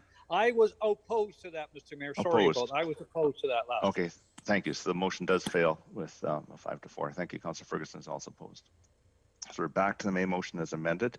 Don't forget my letter. Yeah. Okay, so Councillor Long, I know you'd asked to come up with, you want to have an opportunity for another amendment? Yeah, so I would move that the letter that was sent on June the 28th, and I forward a copy to Ms. Bauer. I assume all of council got it. I also forwarded it to Mr. Safey and to Mr. Bakken, because this isn't you know, airy-fairy discussions. This is coming from the proponents that here's some things that we'd like to do. Isn't that nice? And in fact, that was the introduction in the email that I got, saying, hey, it's some very cool things that we're doing. And I think I heard Mr. Safey saying it. The fact is, if we don't include that somehow, you know, these are things that are being suggested but may not actually come to fruition. So I think it's very important that if they've made an offer, which they have in this letter, to do 6 things, that we should somehow incorporate that. So maybe I need some help from staff how to do that. But I guess I would refer the letter to staff to have it included in the application. No, Can I have a point of order? Oh, yeah. Okay, just hold on. So we don't have a second. I'm just going to get Yeah, some I'm clarification. going to second it, but I want to change the wording. Yeah, so I was going to ask Ms. Bauer for some clarification. Councilor Davis, did you say point of order? You had a point of order? Yes, yeah. You know, I don't know if I did the right thing or not, but Councillor Long, Okay, what's your point of order? No, there's no questioning him. You have to ask me what is your point of order, and then I'll rule. Oh, okay. I said the wrong thing. I'm lost. I said I'll put my hand up to ask what we're talking about, because I don't have anything like that. Yeah, and we I'm don't. using Okay. Okay, Thank you. sorry. No problem. I will take that. I'm now going to go to Ms. Bauer. So the letter that Councillor Long is referring to, I know it came to us several days ago. Some may remember it, some may have a foggier recollection of it. We don't all have it in front of us. So if Ms. Bauer could read the pertinent points to it, and then we can formulate the motion. So Ms. Bauer could give us some assistance. Thank you.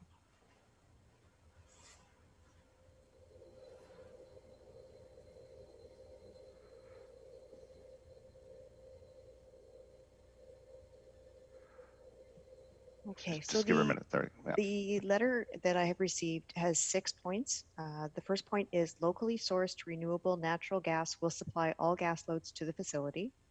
Point 2, variable refrigerant flow technology, a recognized low carbon energy system will provide heating and cooling to the office buildings.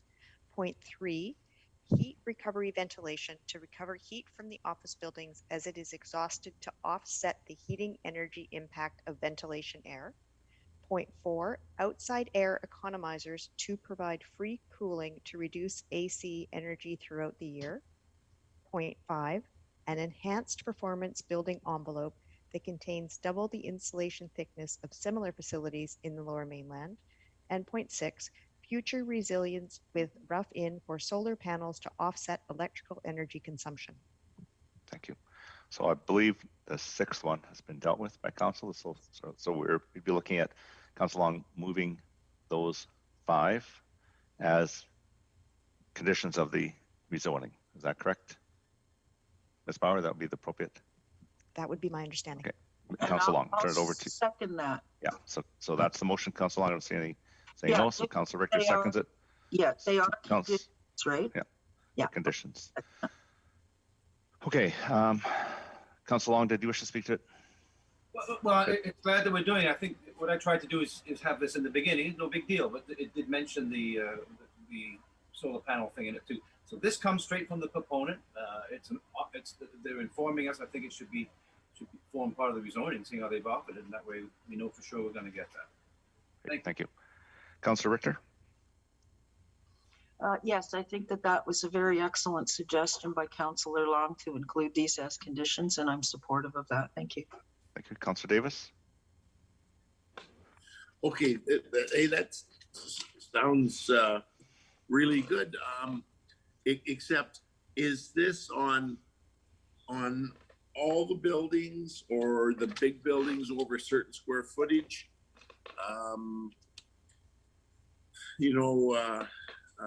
I guess I don't know if I got the letter. I'm using the phone and I can't dig into it. So I'll ask Ms. Bauer for clarification, if you don't mind. Ms. Bauer? Having not had a chance to digest the whole letter, it does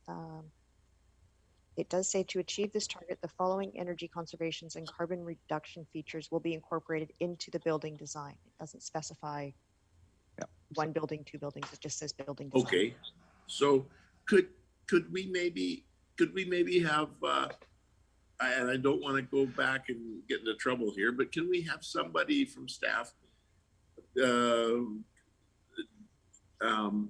clarify a letter for, not just for me, but for staff, for council, that can say, well, like outside air for AC all year long, is that in every building? Is that going to be a rooftop thing?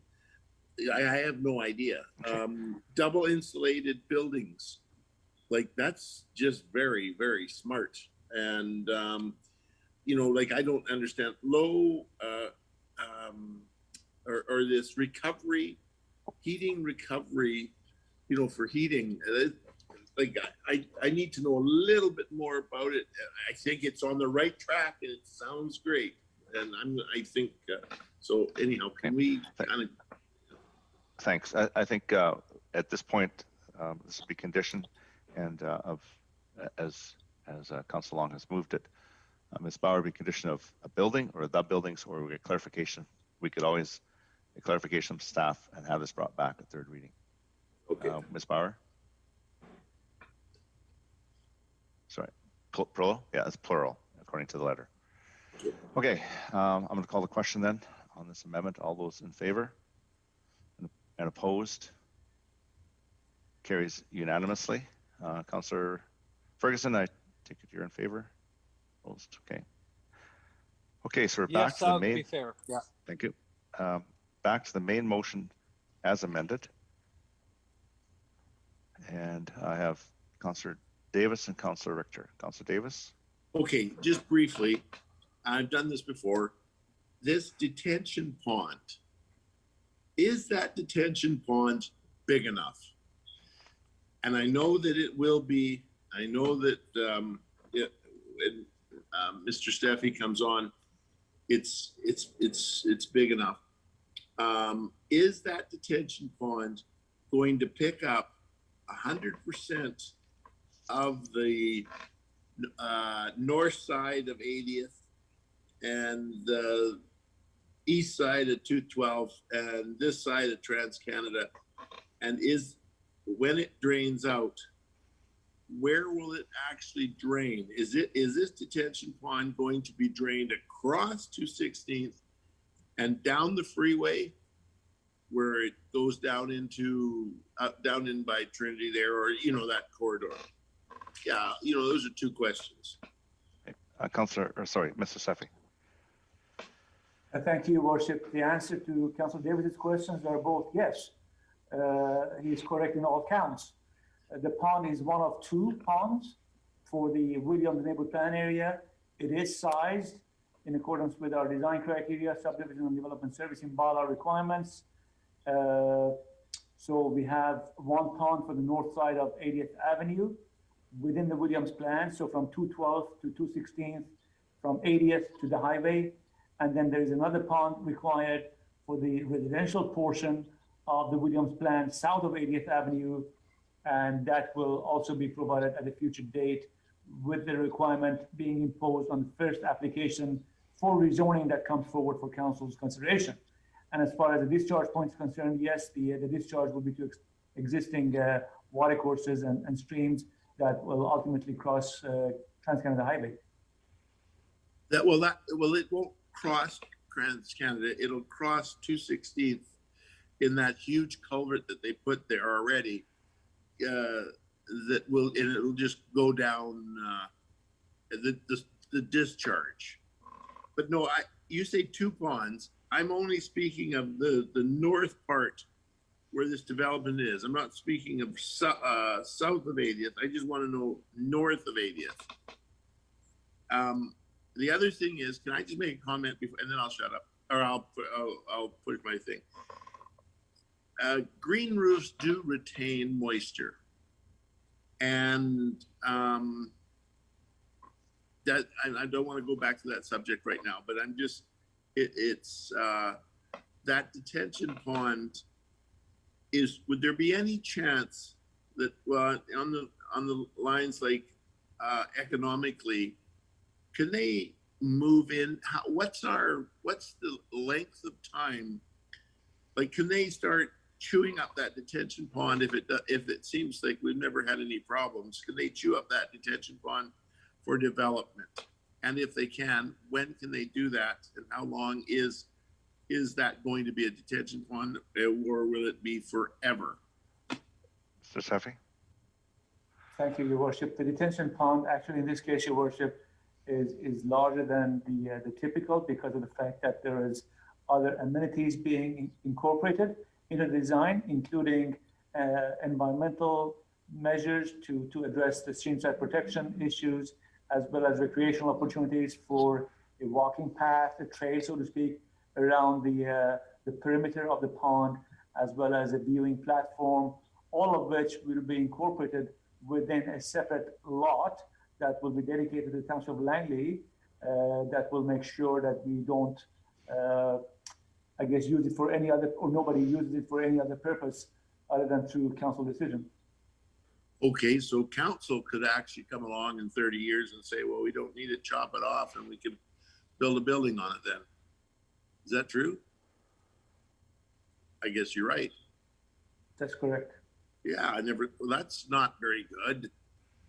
Because, okay, never mind. I just wanted to know that. Council can be fettered. Council Richter. Yes, I'd like to go back into one of the conditions that Councillor Arneson had requested discussion on, and I'd like to add it. So I'd make a motion that we add 100% EV readiness as a condition to the application. Okay. I'm going to go. Okay. So I had Councillor Arneson's hand up. I'll come back to you. I just want to hear from Councillor Arneson, and I'll come back for another amendment. Councillor Arneson. Yes, thank you, Worship. I would actually, through you to Mr. Safey, like to follow up on the inquiry of Councillor Davis, because I may be mistaken, but I believe that this rezoning application came forward at an earlier time when the calculation for the detention pond was much less than it would be currently. Because my recollection is this year that we had in 2021, a reformulation of that number. So I would like to have some clarity around the fact that if they had brought this forward today, that in fact their detention pond that they have now is not grandfathered as a former size that would not be responsive to climate considerations in the current time. Thank you. Mr. Severin, any comments? Yes, thank you, Your Worship. The application is being processed in accordance with the bylaws that were in place at the time that the application was made. So for clarity, the bylaw amendments that were made in recent, I guess, past couple of years, I forget the exact timing of the bylaw amendment that required additional storage. Those have not been a requirement of this application as it predates those bylaw amendments. Thank you. Well, I do appreciate the fact that this has been highlighted, the grandfathering, because I anticipate that a certain amount of acreage that would otherwise in the current framework go into having to contain water is now being delivered via a grandfathering proposition. So I just want to make that as part of my public concern about this, because in fact, we are not doing something up to a current standard. And at the same time, we're not requiring green roofs, more green infrastructure, more trees. So I feel this is very self-defeating on our part to take this kind of action when in fact, the proponent has benefited quite a bit by the fact that it's grandfathered. And that's just the way that it is. Thank you. Thank you. Okay, Councillor Richter, you wish to make an amendment? Yes, I wish to add the condition that 100% EV readiness be required. Thank you. Is there a seconder? Councillor Davis seconds it. Just to be clear, so 100%, is that like each parking stall, or I'm a little unclear on that, what that would mean? Well, perhaps Councillor Arneson, she was the one who brought it up, could indicate what she meant by it. I think it's a good suggestion. I don't know if it's every stall or every 2 stalls or whatever, or the wiring is put in so that it can be EV. I think that's been my understanding in the past. Sorry, Your Worship, if you don't mind, I can clarify my intention. You know, I'm not somebody that went out there prescriptively and said 100% has to be this and it's accommodate this policy and that. It's more to the point that if we are building something and we're advancing a proposition for the next 40 or 50 years, I think the least we can ask is the roughing in. And I believe that that is a standard that has already been put forward by our more progressive developers in the community for their condominiums. So this may be an anomaly in terms of what we're asking, But then again, you know, it's going to be more expensive for them to do it in the longer term. And if it needs to be negotiated and part of it is already done and part of it's, you know, put so that it's just roughed in, it actually, I think, benefits them in the longer term, and it benefits us. Thank you. Thank you.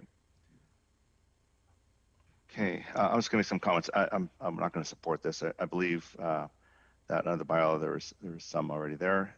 In a residential, yeah, that's a little bit different. It's an option quite often, and some developers will put that in as a selling feature. And there's the selling retail condominium or townhouse or house to people who are purchasing, and it's a bit of an option. I think for this one, 100%. I know it's they're following the bylaw. I'm quite content with that. People do charge their cars up at home and drive to work, and that, you know, I don't know how many people live that far away from work that they can't charge up at home and make it back home again. So I'm not going to support this. I think it's an undue hardship on the developer for this one. Councillor Whitmarsh. Yeah, I probably have similar thoughts. I think that certainly we want to see it be, you know, understand that the EV chargers are important and there needs to be a certain element of them. Recognize that most people charge at home. I agree. I just don't know what 100% means. It's just too nebulous for me to support. I have no idea what that actually means. And because of that, I think we'll stick with the bylaws we have on this right now, and I won't support it. Councillor Woodward. Yeah, Mr. Mayor, you mentioned that they're complying with the bylaw. Maybe you can, I think that was adopted before my time. Maybe you can remind me how many they would be required to put in, because I only thought they were required for residential. Maybe I've been trying to look. Okay, yeah. Right. Well, then they would be complying with the bylaw if they would put any in. Mr. Seffi. Thank you, Your Worship. Currently, we do not have any requirements for non-residential developments to provide for EV charging stations, Your Worship. It is something that staff is looking at preparing in terms of a policy to bring forward to council, but it's not currently part of our requirements. Okay, great. Thanks for that. Yeah, so I'm glad to clarify that, because I was trying to hunt down the percentage maybe they're already doing. And if it's zero, or they're going to volunteer to put it in at construction, I mean, that would be up to them. You know, I think maybe zero sounds a bit low. I mean, for, you know, we have such a huge parking lot here, you know, with the bylaws not catching up maybe with this particular development. I think 100 is definitely something that's pretty onerous. I mean, I think it's definitely needed. I mean, we're seeing it even in here in Fort Langley that some office users are expecting this to be provided for them. Maybe some of their batteries and some of their vehicles, you know, do struggle, and they don't have it at home. So I have seen some need for it at office, but certainly not 100%. I also find that this conflicts with the desire to, you know, maybe even push them towards a parkade at some point if they've gone and spent all this money wiring up the parkade, wiring up the parking lot, and then you've made that parking lot something that's going to be very onerous, and they're going to last a lot longer than maybe it should with all of that infrastructure put into it. I mean, it might make sense to do other things to that parking lot to improve it. If you want the solar panels there, or you want trees there, maybe there's some ideas to negotiate there. But 100% is a pretty significant electrical load, pretty significant electrical infrastructure for a parking lot of that size, and maybe a much lower percentage is reasonable. And I'd be open to that. 5%, something that maybe provides some, maybe 10%, but 100, I think, I'm not really support that, but certainly support the idea of putting in some things. Thank you. Councillor Richter. Yeah, based on what I've just heard, I'll withdraw the word 100% and just leave it as EV readiness.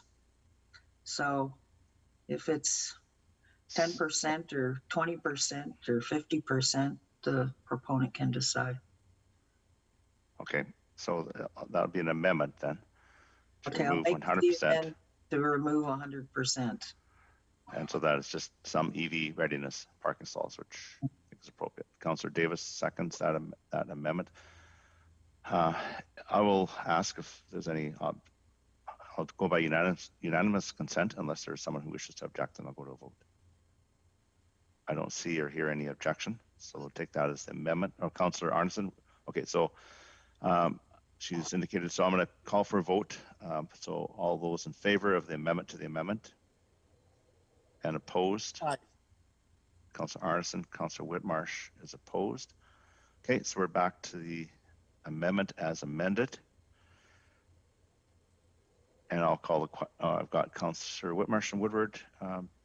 Did you speak already? Those hands still up? I'm just not sure.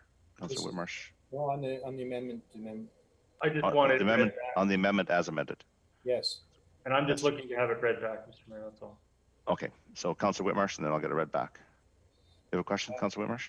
Yeah, I guess, you know, I'm supportive of EV readiness. I just don't get, now it's just as nebulous. I mean, we can't do 100%, but now what if we put in one EV charger in the whole grounds? Would we now consider that EV ready? So I'm probably along the lines that Councilor Woodward has suggested. We should have some level of percent, and it might be low. It might only be 5%, but at least something. Otherwise, I don't get the point of the amendment at all.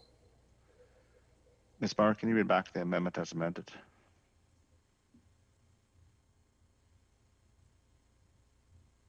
The amendment would be to require EV readiness in Ruffin for the parking area. Okay, thank you. Councilor Woodward? Yeah, I'm going to try to be helpful here. I mean, I definitely think the size of the parking lot, the nature of the industry, I do expect that over the long run they're gonna need some car charging infrastructure anyway. Now, what we're also seeing is that it's 100%, like, to make it ready for the whole parking lot is essentially requiring it for the whole parking lot. I think what you tend to see is if you do rapid charging is, a person can use that stall for a couple of hours and move their vehicle to another stall.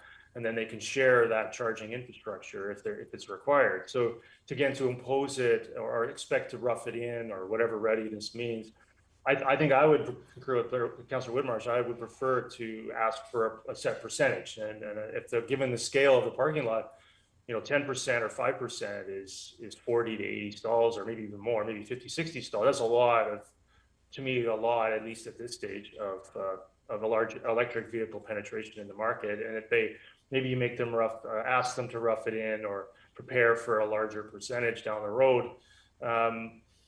I think I would prefer, though, if it's helpful and I mean, nobody minds, I'd prefer to refer this back to staff to discuss this with the proponent over the next 10 days or so and see if they're already planning on putting in some percentage anyway. And if they are, then do what we just did on the other items that were sent by the letter. Maybe they're already putting in 100 or 50 or something like that. I prefer to get that information. And then maybe we can just formalize what they're already prepared to do. So I would ask maybe to refer this back, and then we can revisit this again. I'd second that, Your Worship. Okay, that's been for a motion by Councilor Woodward, second by Councilor Long, and I agree. I think we're just pulling numbers out of the sky and this. So, sorry. Okay, I'm hearing from the CEO that the proponent is proposing 10%, so they can bring that back at third reading. I think if we should get it formally, that would be appropriate. So there is some indication, and I would assume anybody building up a building, putting up a building this day and age is going to put some in because their employees are going to demand it. It's just, if I was to build a building like that, there definitely would have to be some. So I'm going to, on the referral, let's just call the question so we can move on this. We have lots of time at third reading to add and discuss more. It'd be good to get that information. So I'm going to call the question on deferral. A referral back to staff to bring it back. Council, so all those in favor? Referral, Mr. Mayor. Referral, that's right. And opposed? Aye. Carries unanimously. Thank you. All right, so back to the main motion as amended. I think I can call the question on that. All those in favor? And opposed? Councilor Arneson is opposed, and the motion carries. Thank you. Lots of discussion. Okay. And we're going to move to F2, and just before we enter this one, I'm going to suggest, and I'm happy to make the motion, that we refer this back to staff to separate out the Aldergrove and Fort Langley parking processes and amendments to bring back at a future meeting, because I believe the way it's written right now, it may place one member of council in conflict, and I would rather see this come back second. So I'd be happy to make that motion. And Councilor Woodward, I know, I think for that he would not be in conflict if you wish to stay for that, but I'll leave that up to you. I'm not sure. Yeah, I'll speak to the motion, the referral once it's made, Mr. Mayor. How about that? Okay, sure. All right, so is there a seconder to my motion? Yeah, motion. Councilor Kunst. Okay, Councilor Woodward.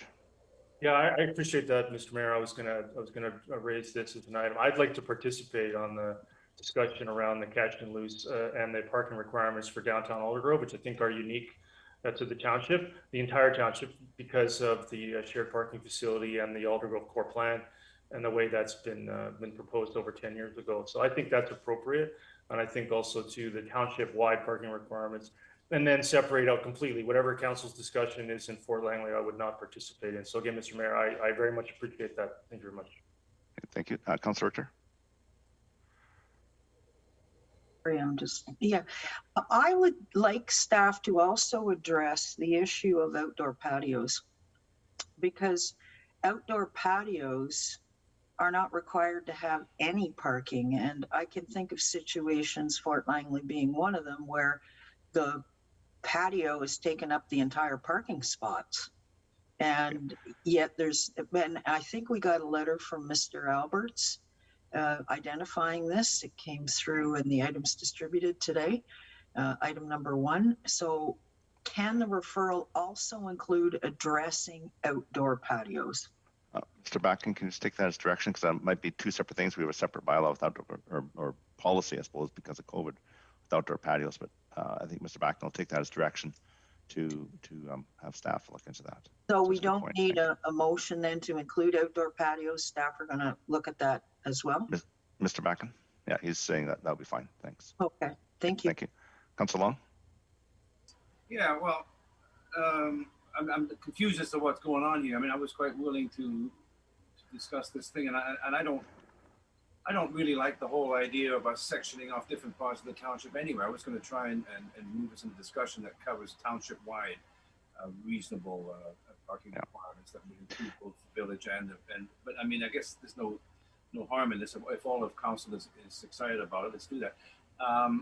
So it's the same report. It's just going to have some. What is it? It'll separate out the two. Yeah. Okay. You do separate research on each one, or no? just... It's already there. I think it's just writing the report, making 2 reports instead of 1. So to keep it simple, that's probably what would happen. So it gives opportunity for discussion on both, and there's also some implications that are township wide for both of them. Yeah, well, I'll just make a comment about the patio thing, because having been owned restaurants many a time, the capacity of your establishment may or may not include the patio. I don't know if staff may want to look into that, because they will. That's a factor, and the liquor and whatever they're called these days weigh into that as well, what your capacity is, and I think it also has to do with how many washrooms you have and so forth. But anyway, I guess we'll wait until it comes back, and then we can talk about it. Thank you. Thank you. Okay, Councilor Richter. Yeah, I just don't think it's fair that indoor restaurants are footing the bill, so to speak, for all the outdoor restaurants who don't have to provide any parking. So that's the question I want to address. Yeah. Okay, thank you. All right, I'll call the question. All those in favor? And any opposed? Carries unanimously. Thank you. Move on to bylaws for first, second, and third reading. And G1 is Drainage Development Works Agreement Bylaw, bylaw number 5728. Do I have a motion, please? Councilor Whitmarsh, second by Councilor Davis. Any discussion? Call the question. All those in favor? And opposed? Yeah. Councilor Ferguson, you're in favor? I'm in favor, yes. Thank you. Carries unanimously. And we move on to bylaws for consideration at third reading. And rezoning application number 100598 and development permit application number 101141. Manor Lane Properties, bylaw 5718, bylaw 5719, and bylaw 5720. Could I have a motion, please? Moved. Councilor Whitmarsh, seconder. Councilor Kunst, and Councilor Richter. Yeah, I just had a question. Were there any shadowing studies done on this building in terms of the shadow effect for the surrounding buildings? Mr. Seffi?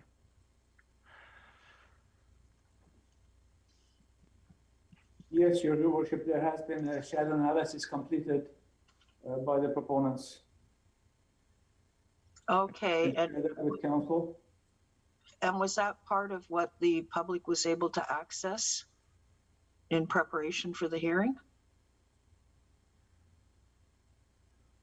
Your Mr. Safi? worship, this is what I'm sharing with council right now, the shadow analysis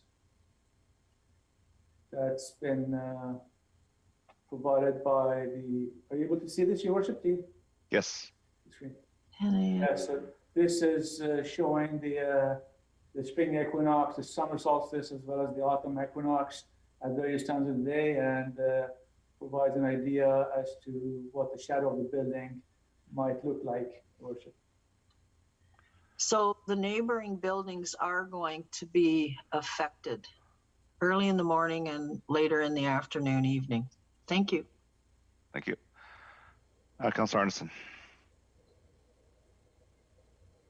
Thank you, Worship. I had a question through you to staff because I did wonder about this project and if staff is aware if there's any relationship between the ability to provide these affordable rental units and the absolute height of the building. I'm thinking there must be something about the degree to which they want to build a larger building that could have implications for the affordability of the units. So I just wanted to know if that was staff's understanding of the situation. Thank you. Thank you. Mr. Safi? Your worship, there's certainly a lot of calculations that go into a project before it's actually brought forward for council to consider, and those include obviously the economic analysis around the number of stories, the costs, and then the potential revenues that might be projected for the rental of units in this particular case. Staff is not privy to those calculations.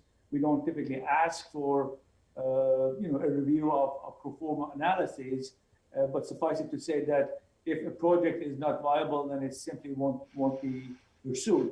And then amendments are made, whether it's to decrease the height or to increase the height to make sure a project is viable.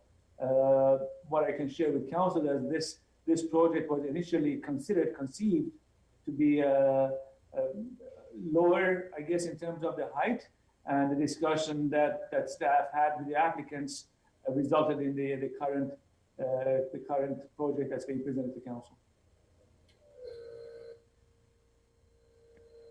Thank you. Councillor Whitmarsh. Yeah, so I guess I just want to say that I think this is a really good project. We do need rental projects in our community, rental buildings. We've talked often at the council table about rental buildings, so this supplies that. It also includes 40 affordable units.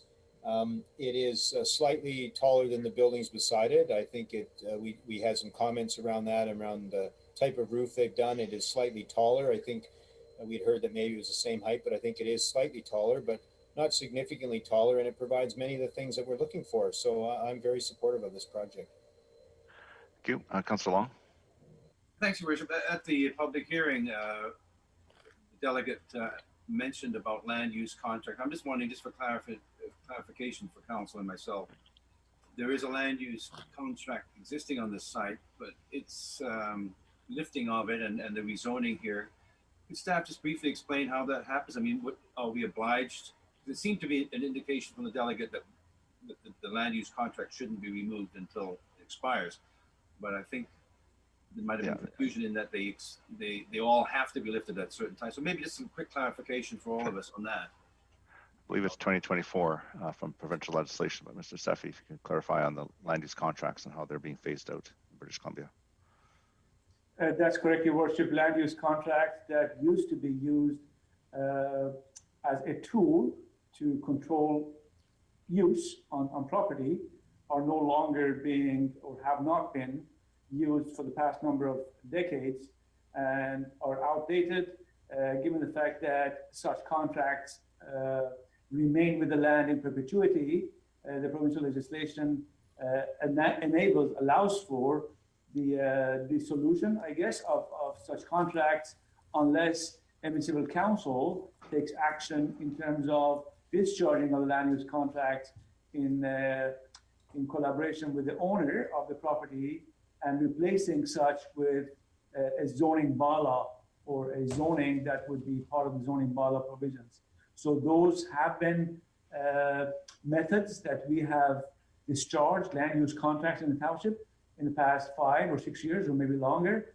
And in the event that such land use contracts are not discharged, then by 2024, as you've outlined, Your Worship, they will be automatically discharged, in which case the underlying zoning that's in place, which may not be in place in all cases, by the way, but typically there's a zoning bylaw, a zoning that underlies the area, will in those cases then prevail. Thank you. Councillor Ferguson. I'm here. Okay, thank you. Okay, I think, as we said already, I mean, this is a benefit for the community. We understand and sympathize with some of the comments made at the public hearing, in the sense that, but many of the things that we are asking for, as far as rentals, as far as the type of living that's appropriate for folks coming into Langley, is positive. I'm supportive of the development for those reasons. So those are my comments, Mr. Mayor. Thank you. Councillor Richter. Yes, I would like to propose an amendment that the height of the building be reduced to match the height of the surrounding buildings. Is there a seconder? No. I don't see us. Okay, Councillor Woodward seconds it. Discussion on that? Yeah, I would just like to say that I appreciate the comments Councillor Whitmarsh made with regards to the need for additional rental housing in the community. And I agree that we do need additional rental housing. It's a pressing need in our community. But I don't think the surrounding buildings should be inconvenienced by having a taller building that is going to shadow their buildings. And that's why I think the height should be reduced to match the surrounding buildings. Thank you. Councillor Long? Yeah, so let's get some clarification here, because the proponent said many times that the height was the same. Then we pointed out that the drawings didn't seem to indicate that. And I thought I heard the answer saying, well, those are stock drawings and they don't, that doesn't actually represent. So can staff tell us what the height of this building is and what the height of the surrounding buildings are, so we can be clear on what we're asking for here, please? Mr. Steffi? Thank you, Your Worship. I'm going to share with Council another slide, Your Worship, that shows an architectural. Are you able to see this, Your Worship? Yes. This slide, Your Worship, shows the rendering of the building in the context of the surrounding area. I believe the comments that were made by the applicant's agent during the public hearing may have been, I guess, not presented appropriately or correctly, in that the building is taller than the surrounding buildings. But I guess what I will add to that is that it's still compatible, in staff's opinion, with the surrounding areas, as you can see, with both the averaging of the building's height to the north and the south, as well as the actual surveyed measurements that were taken by the architect. The other thing I will add, Your Worship, is that the existing land use contract does provide for buildings as high up as 5 stories. And then ultimately, Your Worship, again, the viability of the project is something that will likely be challenging in terms of the economics of the project. Thank you. Your Worship, so I can't see the fine print here, but how many feet or meters or whatever are we talking about here? Mr. Sevi? If this motion passes, are we talking about half a meter, a meter? What kind of numbers? And are there tall, is there some kind of penthouse in the top with 10-foot ceilings, or in the bottom? I mean, yeah. Let's know some Mr. numbers. Sevi? And if it's even possible. Maybe just get if Mr. Sevi has the number. Your Worship, I believe the question Councillor Long is proposing is in terms of the amendment. Yes. Being considered by Council. Yes, so the amendment is to lower the building to match neighbors. not being specific on which neighbors, but so I think Councillor Long is just looking for the how many meters difference is there from the average or from what the bylaw. Your worship, the existing buildings, I understand to be about four stories in height with peaked roofs. The current proposal for the subject application is 6 stories with a flat roof. In terms of differential, in terms of height, that would be about, I guess, 1 story, which is about 10 feet, 3 meters. Okay. Something like that. Okay, thank you. All right, Councillor Davis. You know, that was my very question, because I thought I heard the proponent say that 2 buildings, because of the slope roof of the other building, so I think it's, but by looking at those pictures, it's definitely a story taller. Okay, sorry, we've rehashed that. Thank you. Okay, Councillor Whitmarsh. Yeah, for me, it's approximately 1 story taller. I don't think that's an unreasonable height for the buildings around. The shadowing that we've seen is there, but it's a very small level of shadowing. And we're getting 40 affordable units, rental units, something that we have strived for as a council. So in order to get 40 affordable units, there has to be some adjustment to the financial model. And the way we can do this is by allowing it to be taller. They've particularly put in flat roofs to lower the impact. So this is something that I would encourage council to support. We need these units, and it's 1 story higher. It's not a significant impact. It does have an impact, no doubt, but it's not a significant impact, and certainly I will not be supporting this amendment. Councillor Arneson. Yes, thank you, Worship. So I thought I should weigh in. I am in support of this because I feel on so many levels, it is good to consider and discuss different options, but I'm very concerned that the very thing that we're looking at for housing action plan and the evolution, and in fact, something that perhaps will be provincially mandated to require us to create even more affordable housing. This is a conversation that goes on in every single community writ large. So we've got Vancouver neighborhoods who have low density and they don't want any taller buildings, even modest infill, so this is not something that's just particular to ourselves. And I do understand, I heard loss of privacy, shading, loss of amenity. Their houses have been there, their development has been there and predating this infill on, a vacant lot. But unfortunately, those are not considerations that I can weigh and say are preferential to the provision of affordable housing, which is one of our paramount problems in the township of Langley as well as other areas. So I am going to support this. And I think that once this is installed, similar to other situations, we don't have homogeneous communities like that where they're all 3 stories or 4. There is a range. And sometimes that does happen. People feel like that house is too big to me. I've lived in situations like that, so I know what that feels like. But I don't think we can just repress the need and say, okay, well, we're going to potentially make it so it's non-viable only because it's maybe from other people's perception 1 story too high. Thank you. Councillor Kunst. Yeah, no, I can't support the amendment either. Affordable housing is something that, is one of our priorities. And if this helps get some affordable housing built, and it's 1 story, it's not, 3 or 4 stories. It will provide affordable housing for people who really need just a place to live in our community. Okay, so on the amendment, call the question. All those in favor and opposed?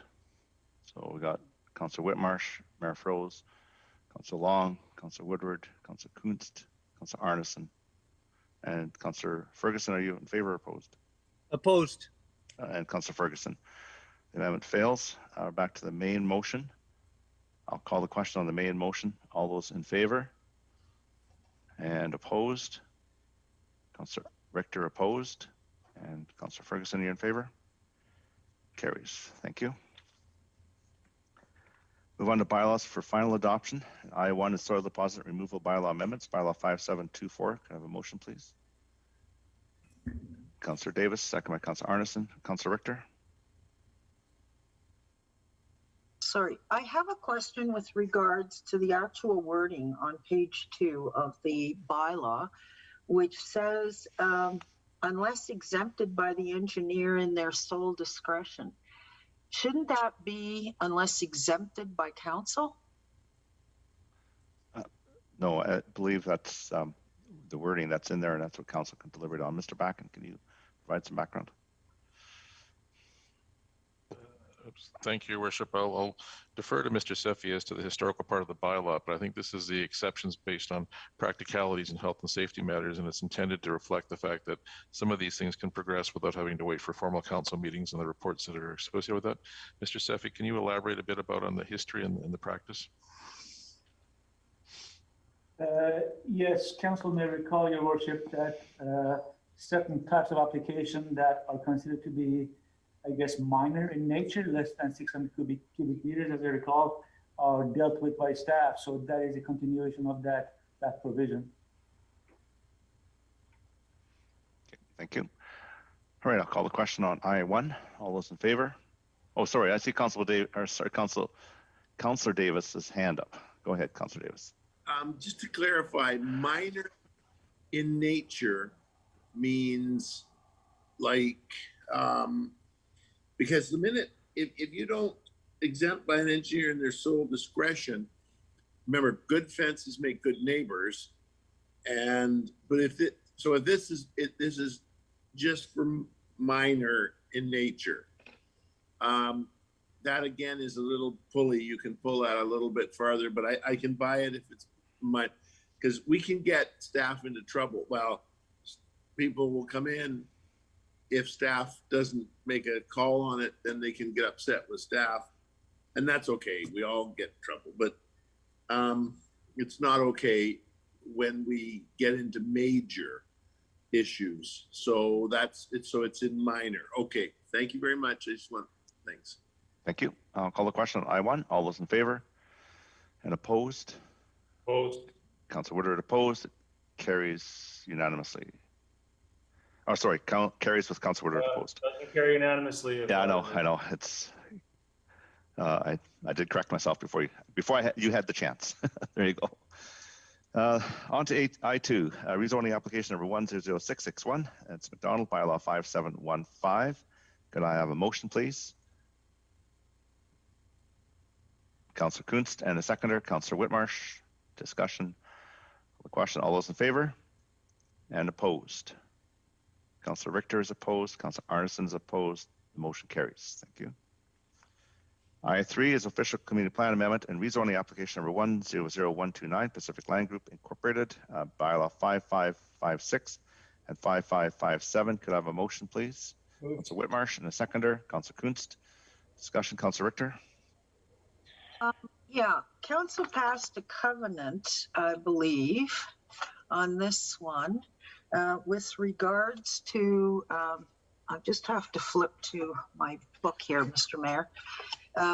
It's on page 5, that all phases welcome individuals of all faiths, beliefs, and backgrounds with priority given to Township of Langley residents. Is that condition included in the bylaw? And if it's not, how do we get it included in the bylaw? There's a clerk's note I can refer you to, and it states that the matter raised by council after third reading to request a covenant to be placed on title. It states that all phases welcome individuals of all faiths, beliefs, and backgrounds with priority given Township of Langley residents has been secured. So that I think might answer your question if I need further clarification. Yeah, Ms. Bauer is saying yes. So it's there. It's been secured. Okay, but I'm just wanting to make sure that it will be followed through on. So the fact that there's a covenant means it's going to be followed through on? Yes, they've secured the covenant, so they're bound by the covenant. Okay. And it would take council to remove that covenant. Mr. Back, I think, is a council and a province, or just council? Just council. Okay, so it's just council. So it would take council to remove it. Okay, so with that, I'll call the question on I3. All those in favor And opposed? That carries unanimously. Move to I4, and this is development permits. I'll start with the bylaws. So I need a motion for the 3 bylaws, bylaw 5660, 5661, and 5662. This is Langley Memorial Hospital Foundation. Could I have a motion on the bylaws? Councillor Davis, seconder. Councillor Arneson, discussion. Okay, all those in favor of the bylaws and opposed? Carries unanimously. We move on to the development permit application number 101144. Could I have a motion on development permit? Councillor Kunst and a seconder. Councillor Davis. All those in favor and opposed? That carries unanimously. Thank you. And we move on to the highlight of the night, the mayor's report. And so good afternoon, everyone, and welcome here.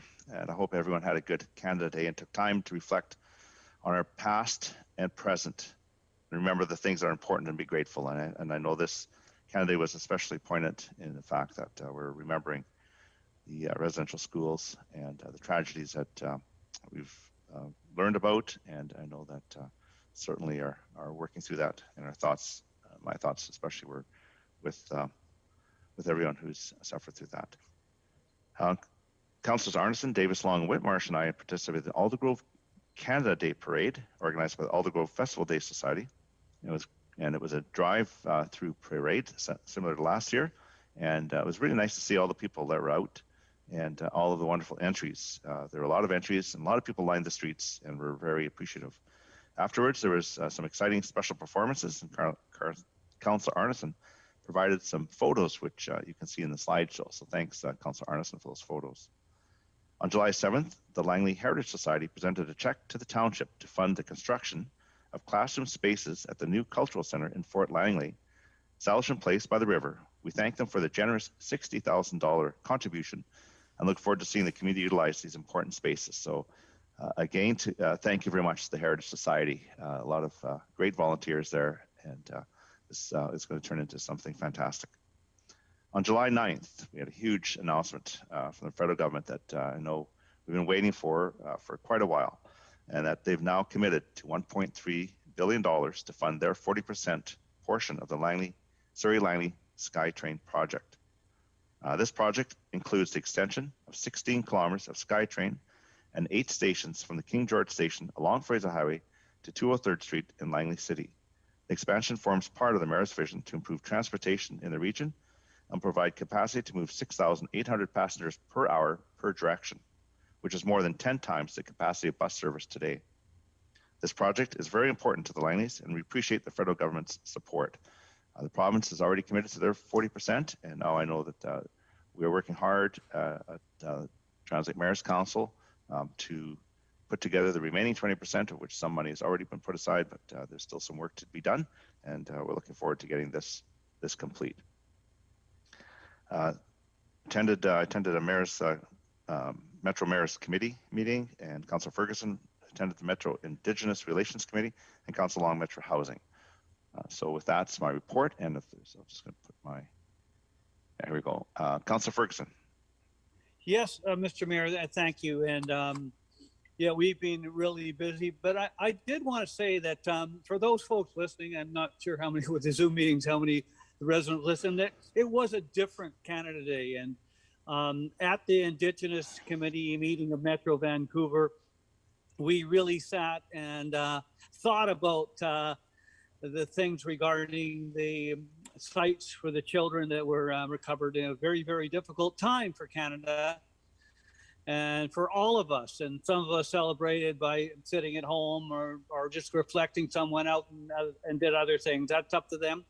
We hope that next year that things will be different, will replace the normalcy again, but not to forget, and I know that Metro Vancouver and all the communities within the province are going to be busy with Indigenous relations and Indigenous respect, because there's a lot to do now, and there's a lot more on our plate, as you know.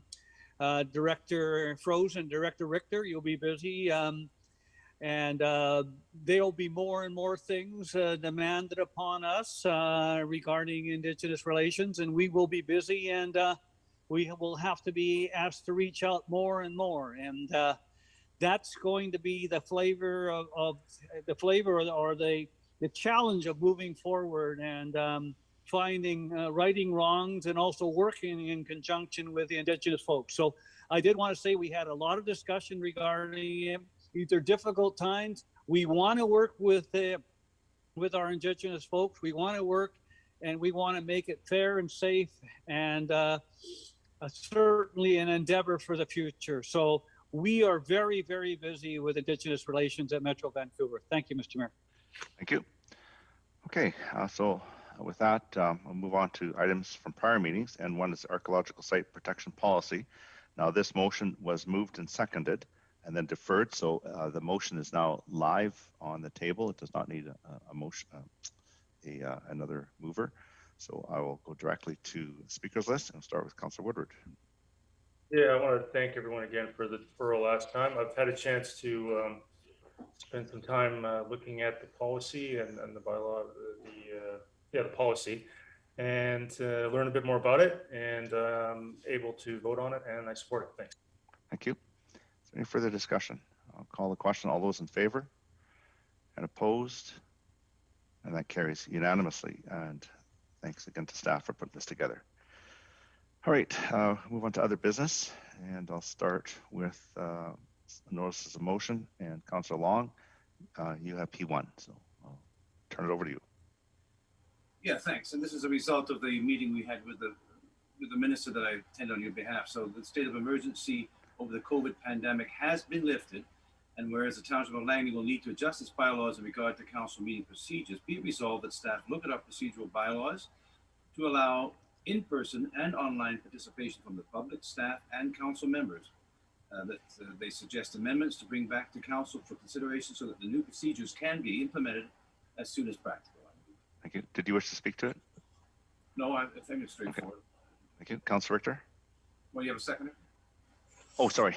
I need a seconder. Councillor Arneson. Okay, Councillor Richter, go ahead. Yeah, I just had a question about this. Didn't council already pass a motion saying we were going to go back to chambers starting in September? I had some recollection about that. So this motion basically means we won't be going back to chamber?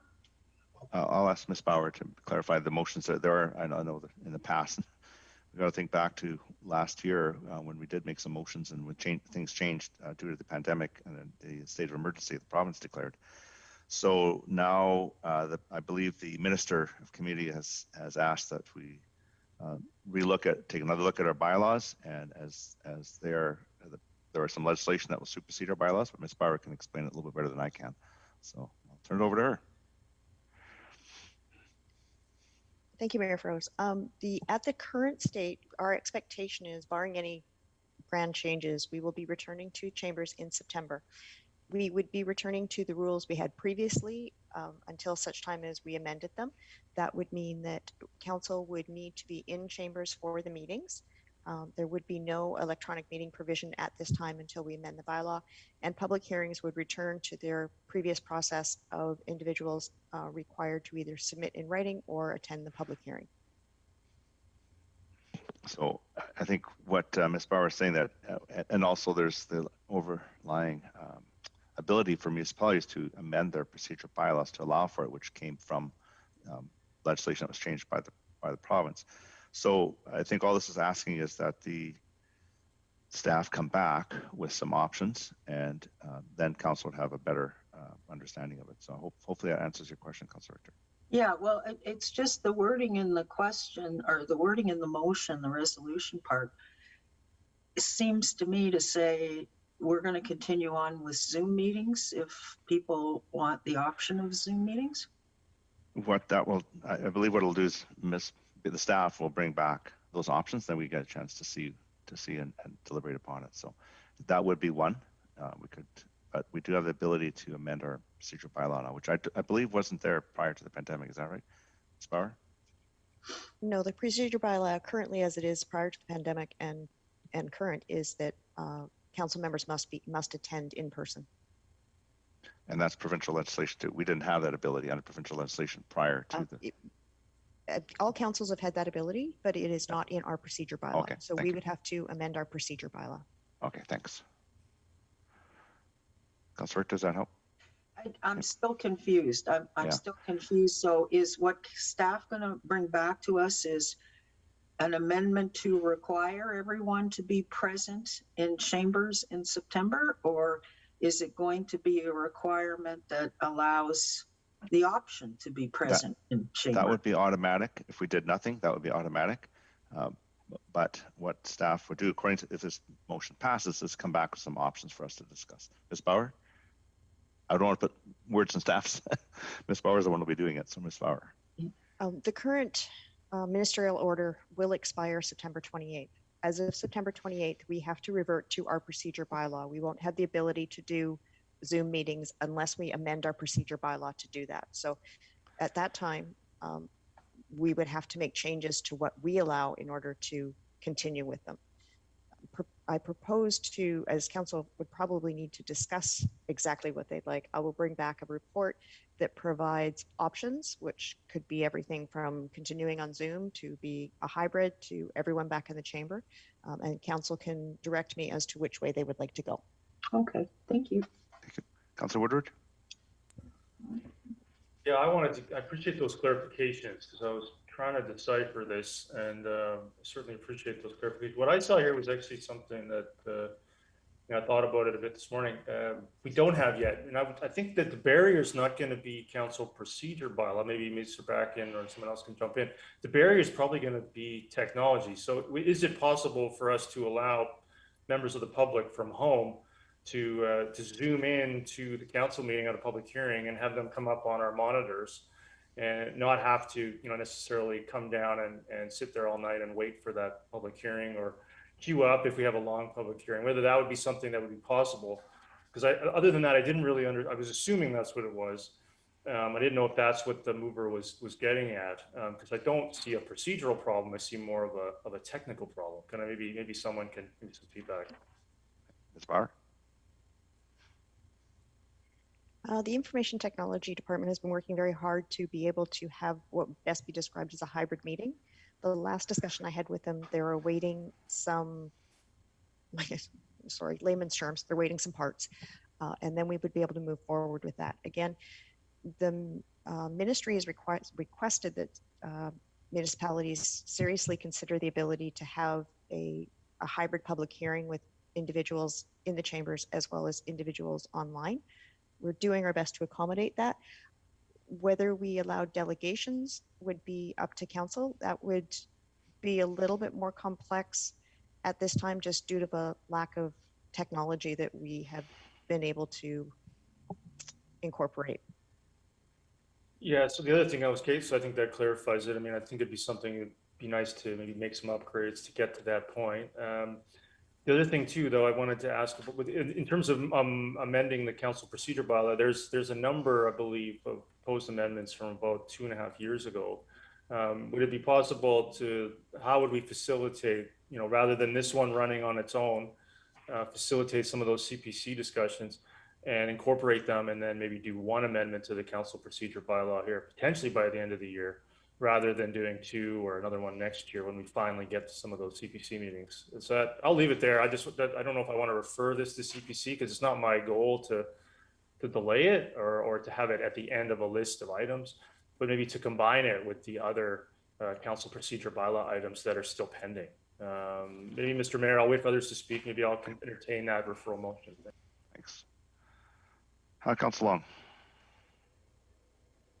Okay, so on the call that I attended on your behalf, Your Worship, Minister Osborne seemed to state that this is almost a requirement. Now, I don't think it is. I'm looking at the wording now, and it doesn't actually say you must, but I'm pretty sure she said that it's possible that legislation may come down that we have to, because they see that the additional input that municipalities and other boards and electoral districts have been receiving during COVID with electronic means is very valuable. Now, I guess the best part, I think, of the motion I put forward is that staff will come back with several options, and maybe we'll get some clarification as to which way it's going with the province. But it seems that a hybrid solution is really where the province was encouraging us to go, and she said that with no one with no mincing of words. She said, get your bylaws prepared now, folks, because this is the way we prefer to see it go. I suppose we still have our autonomy, of course, thankfully, even though we're creatures of the province. But I don't think this should be thrown in with the CPC. That's a whole other discussion about what happens when things go to CPC. But this is very timely. We do have to have a decision made before September so that we're very clear where we're going to proceed, at least for the remainder of the term. So I see that as being fairly urgent. I see that information coming to council is going to be very valuable. Whether we would proceed or not, I think that still has to be decided, and Ms. Bauer will find out more. And is there, in fact, legislation coming down that might require us to? That's a good question. I guess there is no real answer for that, but we do need to look at it. And just on the other point, I do recall that we passed quite a large budget item quite a while ago to make sure that the technology was in place for this. So there's a whole bunch of pieces that have to be in play, but getting a report back from Ms. Bauer, as she's indicated, I think will be very important for our decision making on how we're going to proceed here once now that we are actually now almost post-pandemic. Thank you. Councilor Whitmarsh. Yes, thank you. Just a question through your worship to Ms. Bauer. I'm wondering if this report would also include information about the schedule and timing of our meetings. When we went into the COVID protocols, we changed our meeting times, and there was some discussion around that. I'm wondering if there'll be some recommendations as to start times for meetings and that sort of thing as part of this report or discussion. Ms. Bauer. I could definitely include that, and I request that I given direction on what it would be, what council would prefer, and whether it would be this year or into January, so we start clean next year. But I could definitely bring some recommendations with that. That'd be helpful. I know we had some discussions around it. Our meetings used to start at 2 o'clock, and then with Zoom, they moved to 1 o'clock, and we just had a different sort of process. So I'd be interested in just what some thoughts are around that. Maybe council wants to have input, but I'd love to hear your thoughts as well, based on how things have gone the last year and a half. So thank you. Thank you. Councilor Davis.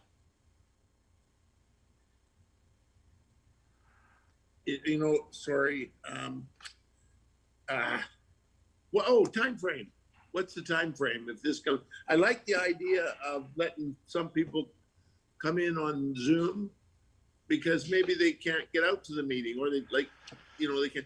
Anyhow, what's the time frame on this? They're gonna come back with some options, but they've got to come back to the next meeting because September 28th, we have one more meeting. But if it's September 28th, that means that I guess we're probably going to Zoom the meeting in September, and then on the 28th is when we'll have to deal. Are we going to deal with it then, or are we going to deal with the next meeting? That's my question.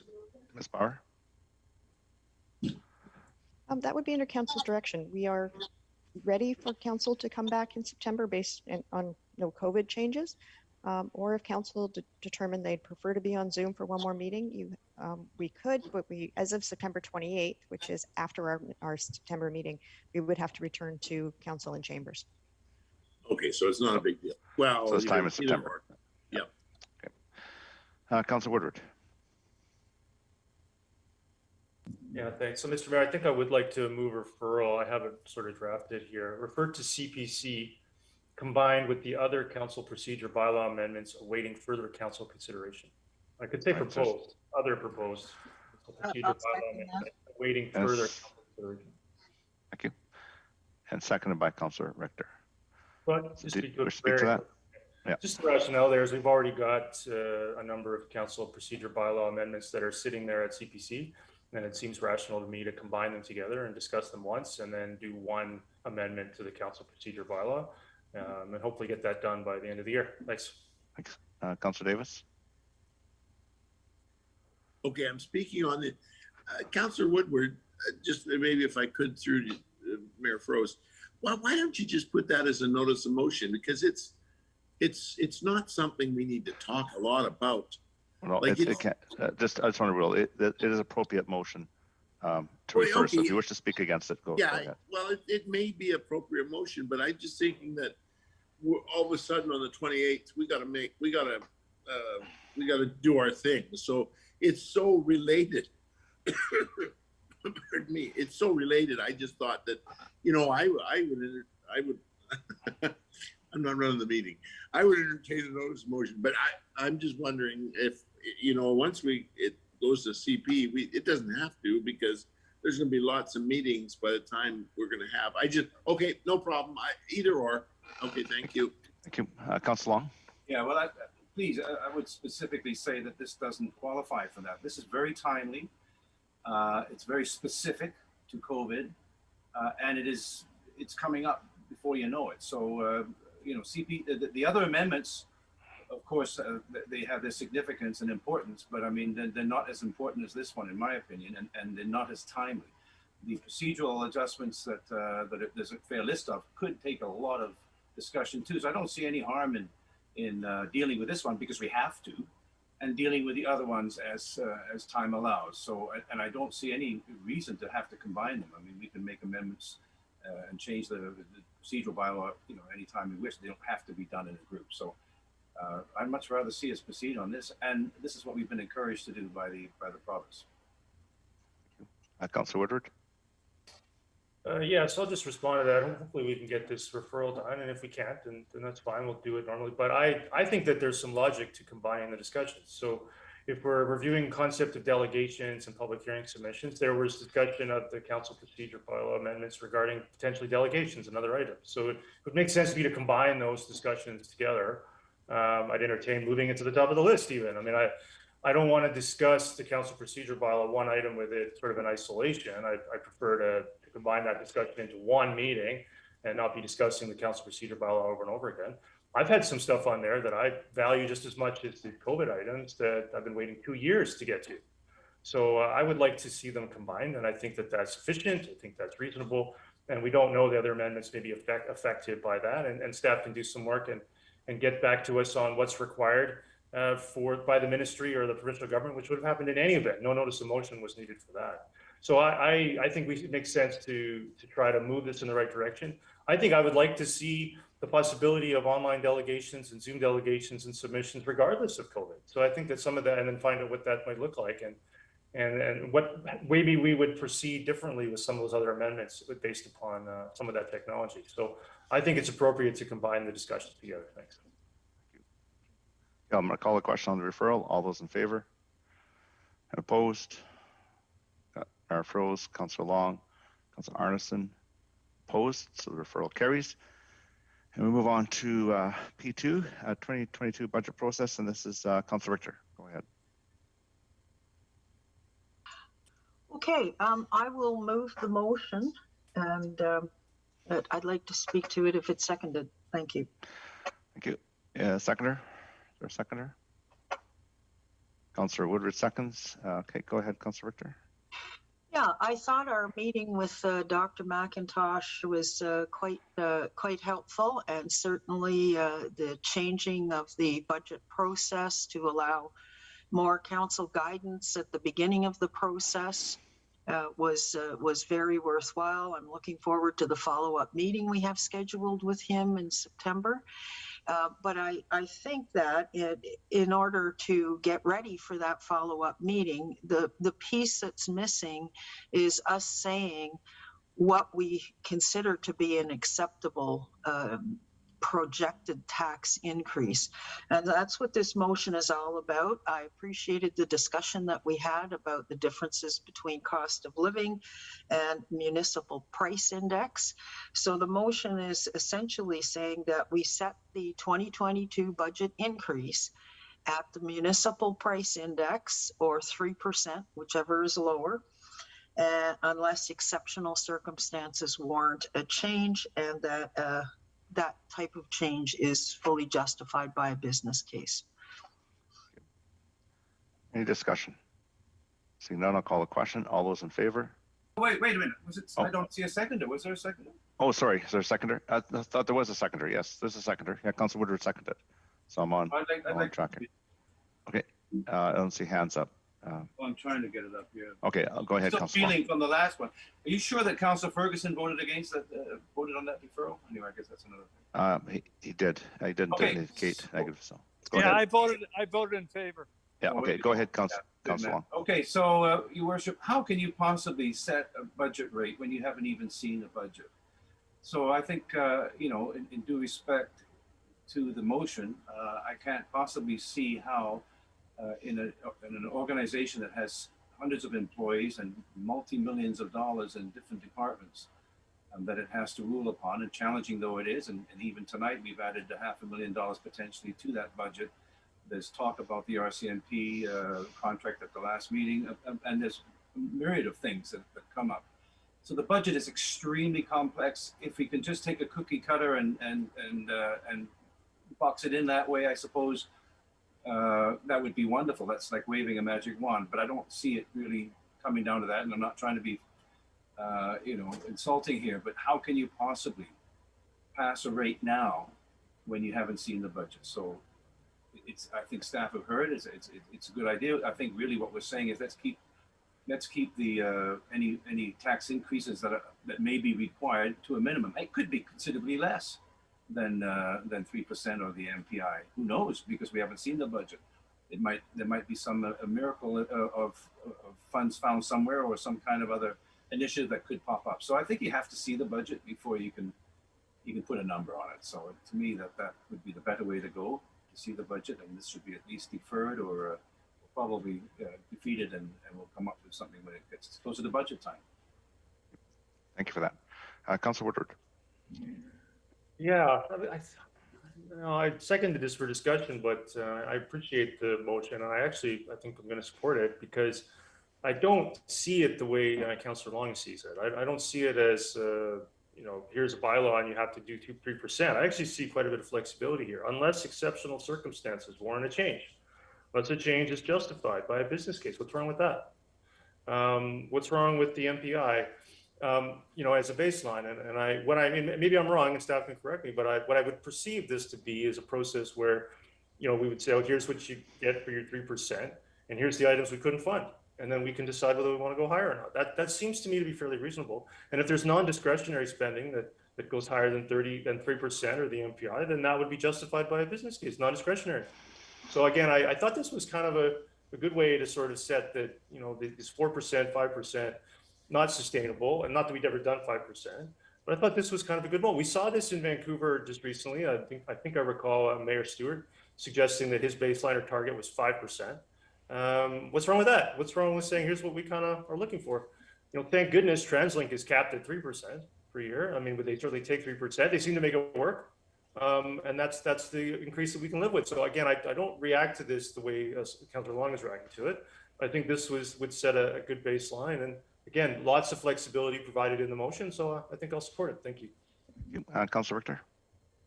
Yeah, I just want to go back to the question that was raised by Councillor Long. How can we set a rate before we've seen the budget? Well, that's what is unique about this new process that we're looking at. We are going to set a rate before we've seen the budget, because that's the guidance that we're giving to staff ahead of time. And then, as Councillor Woodward has pointed out, there's flexibility built into this motion, so that if staff have to increase the rate for whatever reason, they give us the business case, but they know going into the process, we're not looking for any more than what is in effect a municipal cost of living increase. And I think that's fair to the taxpayers, and that's our job, to look after the taxpayers' interests. Thank you. I don't see any further discussion, so I'm going to call the question. All those in favor? And opposed? Councillor Long and Councillor Arneson are opposed. Councillor Ferguson? Can't see you. Take it, he's in favor. Motion carries. Move on to P3, South Campbell Heights. Councillor Arneson. Yes, thank you, Worship. I won't read out the entire motion. I will just move the motion and Thank speak you. to it if it's seconded. Thank you. Is there a seconder? Councillor Davis seconds. Go ahead, Councillor Arneson. Yes, thank you, Worship. I'm just going to give a bit of a background. I know the council has received a lot of correspondence around this, and some of us might recall that this is an ongoing discussion based on, I think it was 2016 or 17, when another application went forward, which was actually rejected by Metro Vancouver. They sent it back asking the city of Surrey to make amendments to their land use plan at that time. My motion particularly, although there are a number of issues, it's been drawn to my attention, and I think it's self-evident, we don't have jurisdiction to tell Surrey what to do. But in fact, one of our primary interests in the area is going to be directly impacted, I believe, by the activities of what's being proposed. And therefore, I've just wanted to focus my comments about the actual aquifer. So given our neighborhood plans that we have in Brookswood Fernage, we have some very up-to-date information regarding the recharge and the desire to protect and the need to protect our unconfined aquifer. And there are thousands of people who rely on that aquifer. So there's farmers, there's residents, there's individuals who likely will never have an opportunity to hook up to any Metro water. So I think it's critical that we take an advocacy role and we put ourselves in a position to protect something that does, you know, if we do nothing in this situation, if we don't register any concern, I'm concerned by default that this could be just considered, you know, something that is needed in the area because they need industrial land. I think we have to do better by our residents. And if they want to industrialize the area, there are lots of criteria. This does not say you can't industrialize, but it said you had to do it responsibly. And I don't know exactly what that looks like. I know the township, I believe through staff, knows what that looks like. So at a minimum, I think the city of Surrey needs to look at its current plan in order to redesign the proposed land use in order to align with the township's need to maintain and protect the Brookswood aquifer based on the thousands of users that we have. And so I'm hoping that we can give some support and direction to that so that when this goes forward, that there is this formal advocacy that goes forward, not only to the Metro Board, but also to the city of Surrey as our neighbors, as we have done in the past, to give them our feedback on certain propositions that they are advancing, as well as to the Semiahmoo First Nation. So that would be the basis of the rationale for bringing this forward. Thank you. Thank you. Councilor Richter. Yeah, I'm very concerned about the Brookswood aquifer, especially as council just made the decision very recently to continue to supply blended water in the Brookswood Fernridge area. Now we have 3 neighborhood plans that are going to be coming forward sometime this fall. The density of population is going to be increased in that area. If we're using blended water, what is the potential impact on the recharge of this aquifer from the transformation of those lands, which are now green for recharge, into cement gray for industrial?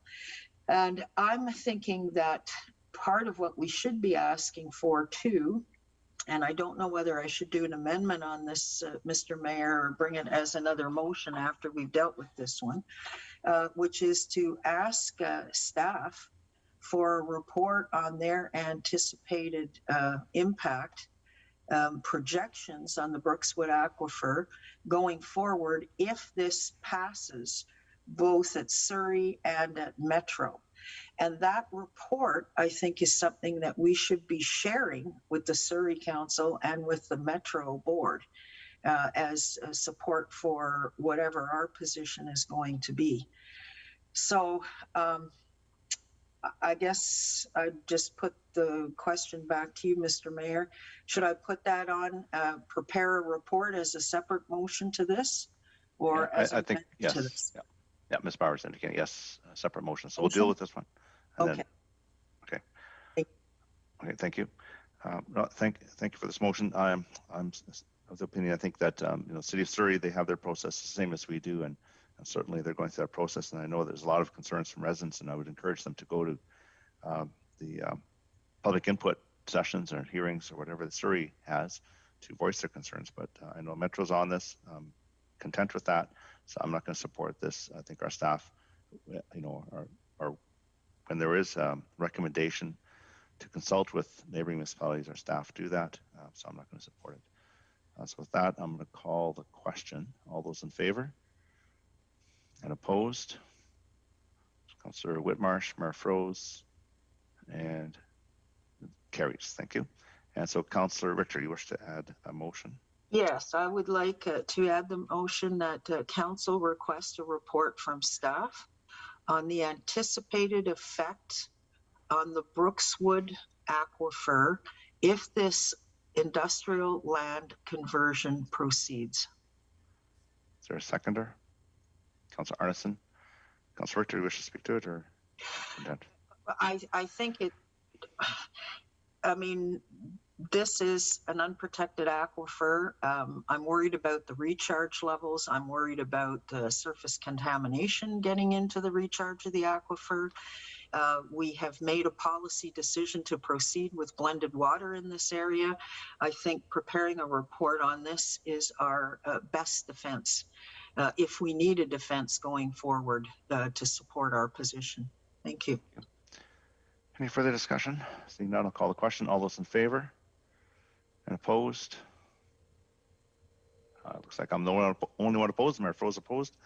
Motion carries. And is there any other business? Councilor Richter? Yes, I have a number of things I wanted to bring up. And down in the Brookswood area, I got a message this weekend with regards to the survey work that's being done on 24th Avenue between 200th Street and 196th Street. And I have received this before, but now there's a bunch of corollary concerns that the community is raising, such as are the trees going to be removed along the roadside? Is the surveying work being done for road expansion? I understand from Mr. Seffi earlier that it's surveying for sewer expansion, but I'm wondering if perhaps he could give council an update on what exactly is going to happen. Are we taking roadside trees out down there when the sewer expansion goes in? Are we going to be widening the road through to Surrey, or is it just putting a sewer line in? So just some clarification, please, Mr. Mayor. Yep. Mr. Seffi? Thank you, Your Worship. Through the Councilor Richter, the information that I shared has not changed. Councilor Richter, the plan currently is only to provide a sewer system that connects to a pump station at approximately 196th Street at the lower spot that will then discharge and drain into the existing system and ultimately to the GBRD system. So it's simply the survey work, any work. It is not resulting in any tree removal, and it's simply to do with the sewer system. It's actually sewer system. Okay, so we're not going to take any trees out to put this line in? It is not planned to remove any trees. But okay. As you know, Councilor Richter, the construction work sometimes might necessitate removal of a tree or two. I cannot guarantee that that may not happen in this case. What I'm saying is that it's not planned for anything other than a sewer extension. Okay, and not planning to repave the road, make it wider, and open up the Surrey bit? That was to be done at a future phase, as I recall. Yeah. Okay. All right. Thank you very much, Mr. Safey. Mr. Mayor, I had some questions on the items distributed, and these are from the July 8th package. So item number 14 on page 20 concerning graffiti. It says that staff have reviewed the opportunity to restrict the age of those who can purchase spray paint in the township of Langley and have concluded based on legal advice that this approach is not recommended. Can staff explain why it's not recommended? Because that was a suggestion that had come forward from a delegation that we had earlier in the year, which I thought was very novel. Mr. Backen or Mr. Seffi? Mr. Seffi. Thank you, Your Worship. I'll start, and Mr. Backen might wish to add. This is to do with the, I guess, the provisions of the Charter of Human Rights, I think, and you know what we are able to do in terms of regulating certain aspects of that. The entirety of the legal opinion can be shared with council, but it will be on a confidential basis, Your Worship, obviously, because of the nature of that being a legal opinion. Okay, well, perhaps maybe could that opinion be shared with council? Yes, I can. Thank you. Item number 15 on page 22. It looks like we got funding. This is the Blair facility expansion. We got funding for the facility, but not for the walking track. So are we proceeding with the walking track, or is that now off the table? And if we are proceeding, where's the 474,000 going to come from for the walking track? Mr. Suffy? Yes, Your Worship, we do have, we were not anticipating having to incur any costs, but we are proceeding. We are not going to remove the walking track. We will either use existing funding that may be available, or alternatively come to council and ask for additional funding as part of the 2022 project budget. Okay, and this project is not going to affect the spray there at all, is it? Sorry, Councilor Victor, you cut out there. The spray park. It won't affect the spray park. I had a resident call me wanting to make sure that whatever we're doing at Blair would not take away the spray park at Blair. That is not the plan. The plan is to add to existing facilities that we have, not to remove anything. Okay, great. And item number 16 on page 23, it starts on page 23. My questions concern the last paragraph on page 24, as well as what is CMBC? Coast Mountain Bus Company. Coast Mountain Bus Company. Okay, so Coast Mountain Bus Company. So they're not going to move that that bus stop. We're going to have to put in a new intersection if we want it moved. Am I interpreting that report correctly? Discussions are ongoing, Your Worship, but at this point they've agreed to adjust the timelines for the buses to correspond with the school district's operating of the schools. Okay, so how are we going to prevent another accident from happening like what happened recently? You know, where the young girl ran across the road to catch the bus and was hit by a car? Yes, Your Worship, I guess accidents, we cannot ever prevent them for sure, guarantee that they will not occur. Unfortunately, they will continue as long as people interact with each other. That said, Your Worship, we're proceeding with, as Councilor Richter referenced, signalization that will be interim first based on the available road dedication that we have, and ultimately turn into a more fully operating signalization. Okay. Item number 21 on page 43. There was a request from Mr. Stanley Redford to come to the council meeting tonight. And I'm wondering if we can assist him to make a delegation and have him come to a future council meeting. Ms. Bauer? Ms. Bauer will answer. I believe Ms. Little spoke with him. He changed it to just a submission. We will, he's unable to come in the afternoons, but if we move back to a regular schedule, we would of course discuss it with him at that time. Okay. And then we have on the items distributed today, number 26 on page 139, the dog issue up in the Yorkson Park, and how there is an aggressive dog up there. I noticed that we referred it to LAPS. Have we heard anything from LAPS? Are they taking action on this aggressive dog? Mr. Barkin.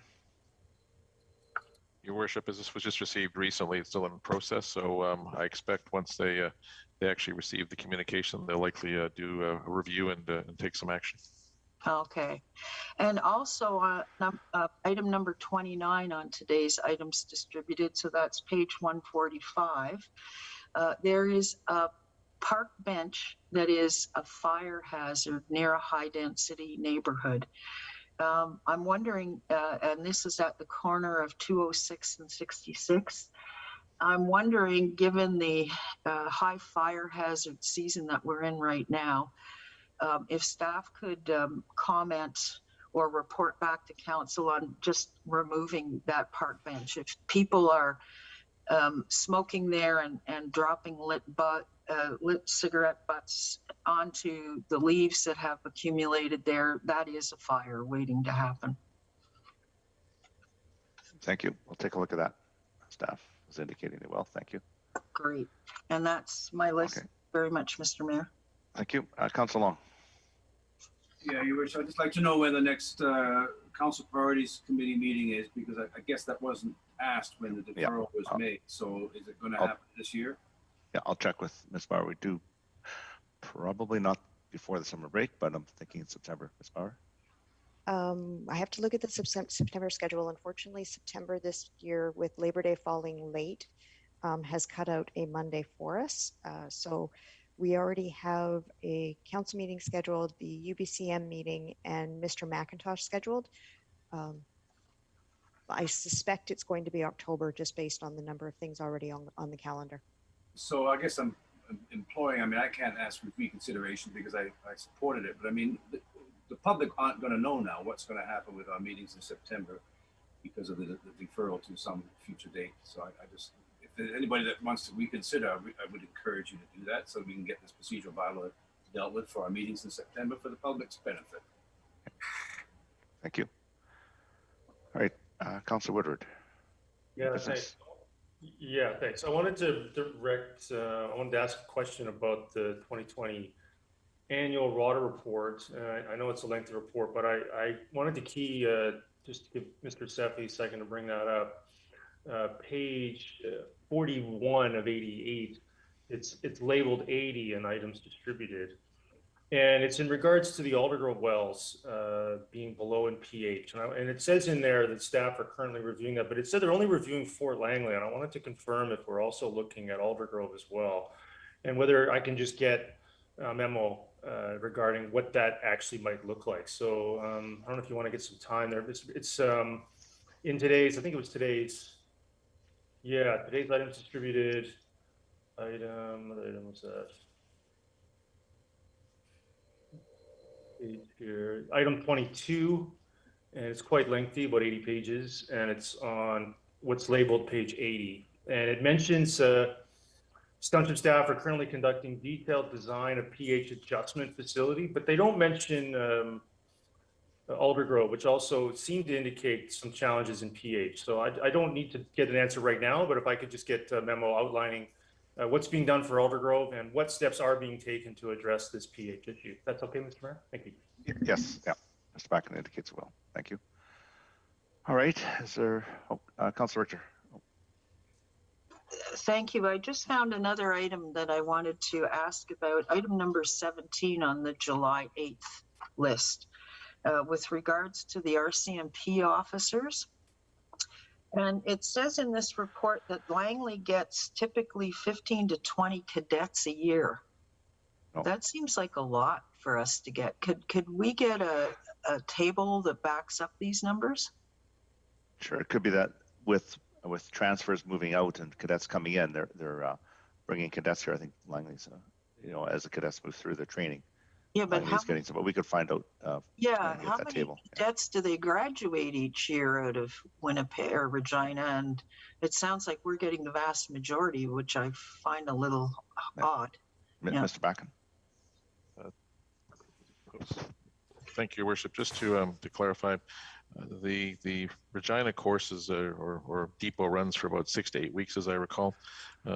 So you can divide that into roughly 24 classes, probably less because of summer and whatnot. If you take an average of 20 classes, I think they do something like 300 per class. So you get quickly to the numbers of thousands, provided they can actually get the number of people to sign up and enroll and meet the criteria. It's not quite as simple as that.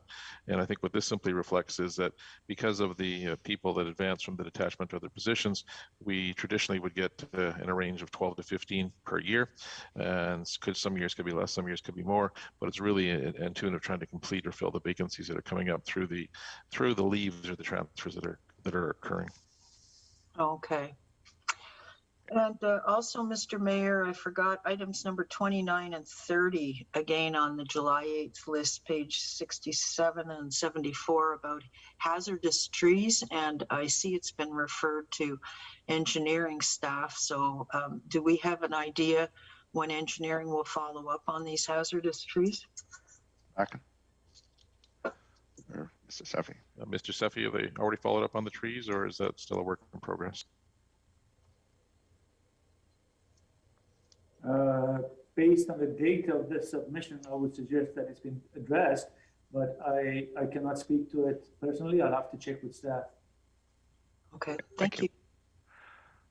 All right, I don't see any other business, so I'm going to ask for a motion to resolve into special closed meeting. So move. Councilor Davis, second by Councilor Whitmarsh.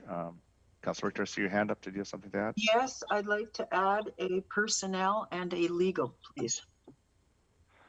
Legal. Okay, thank you. And a personnel, yeah. Yeah, I got those two. Thank you. With Thank that, I'll call the question. All those in favor? Opposed? Carried. And a motion to terminate the meeting. Termination. Councilor Davis and seconder. Councilor Kunst. All those in favor? Opposed? Carried. So if we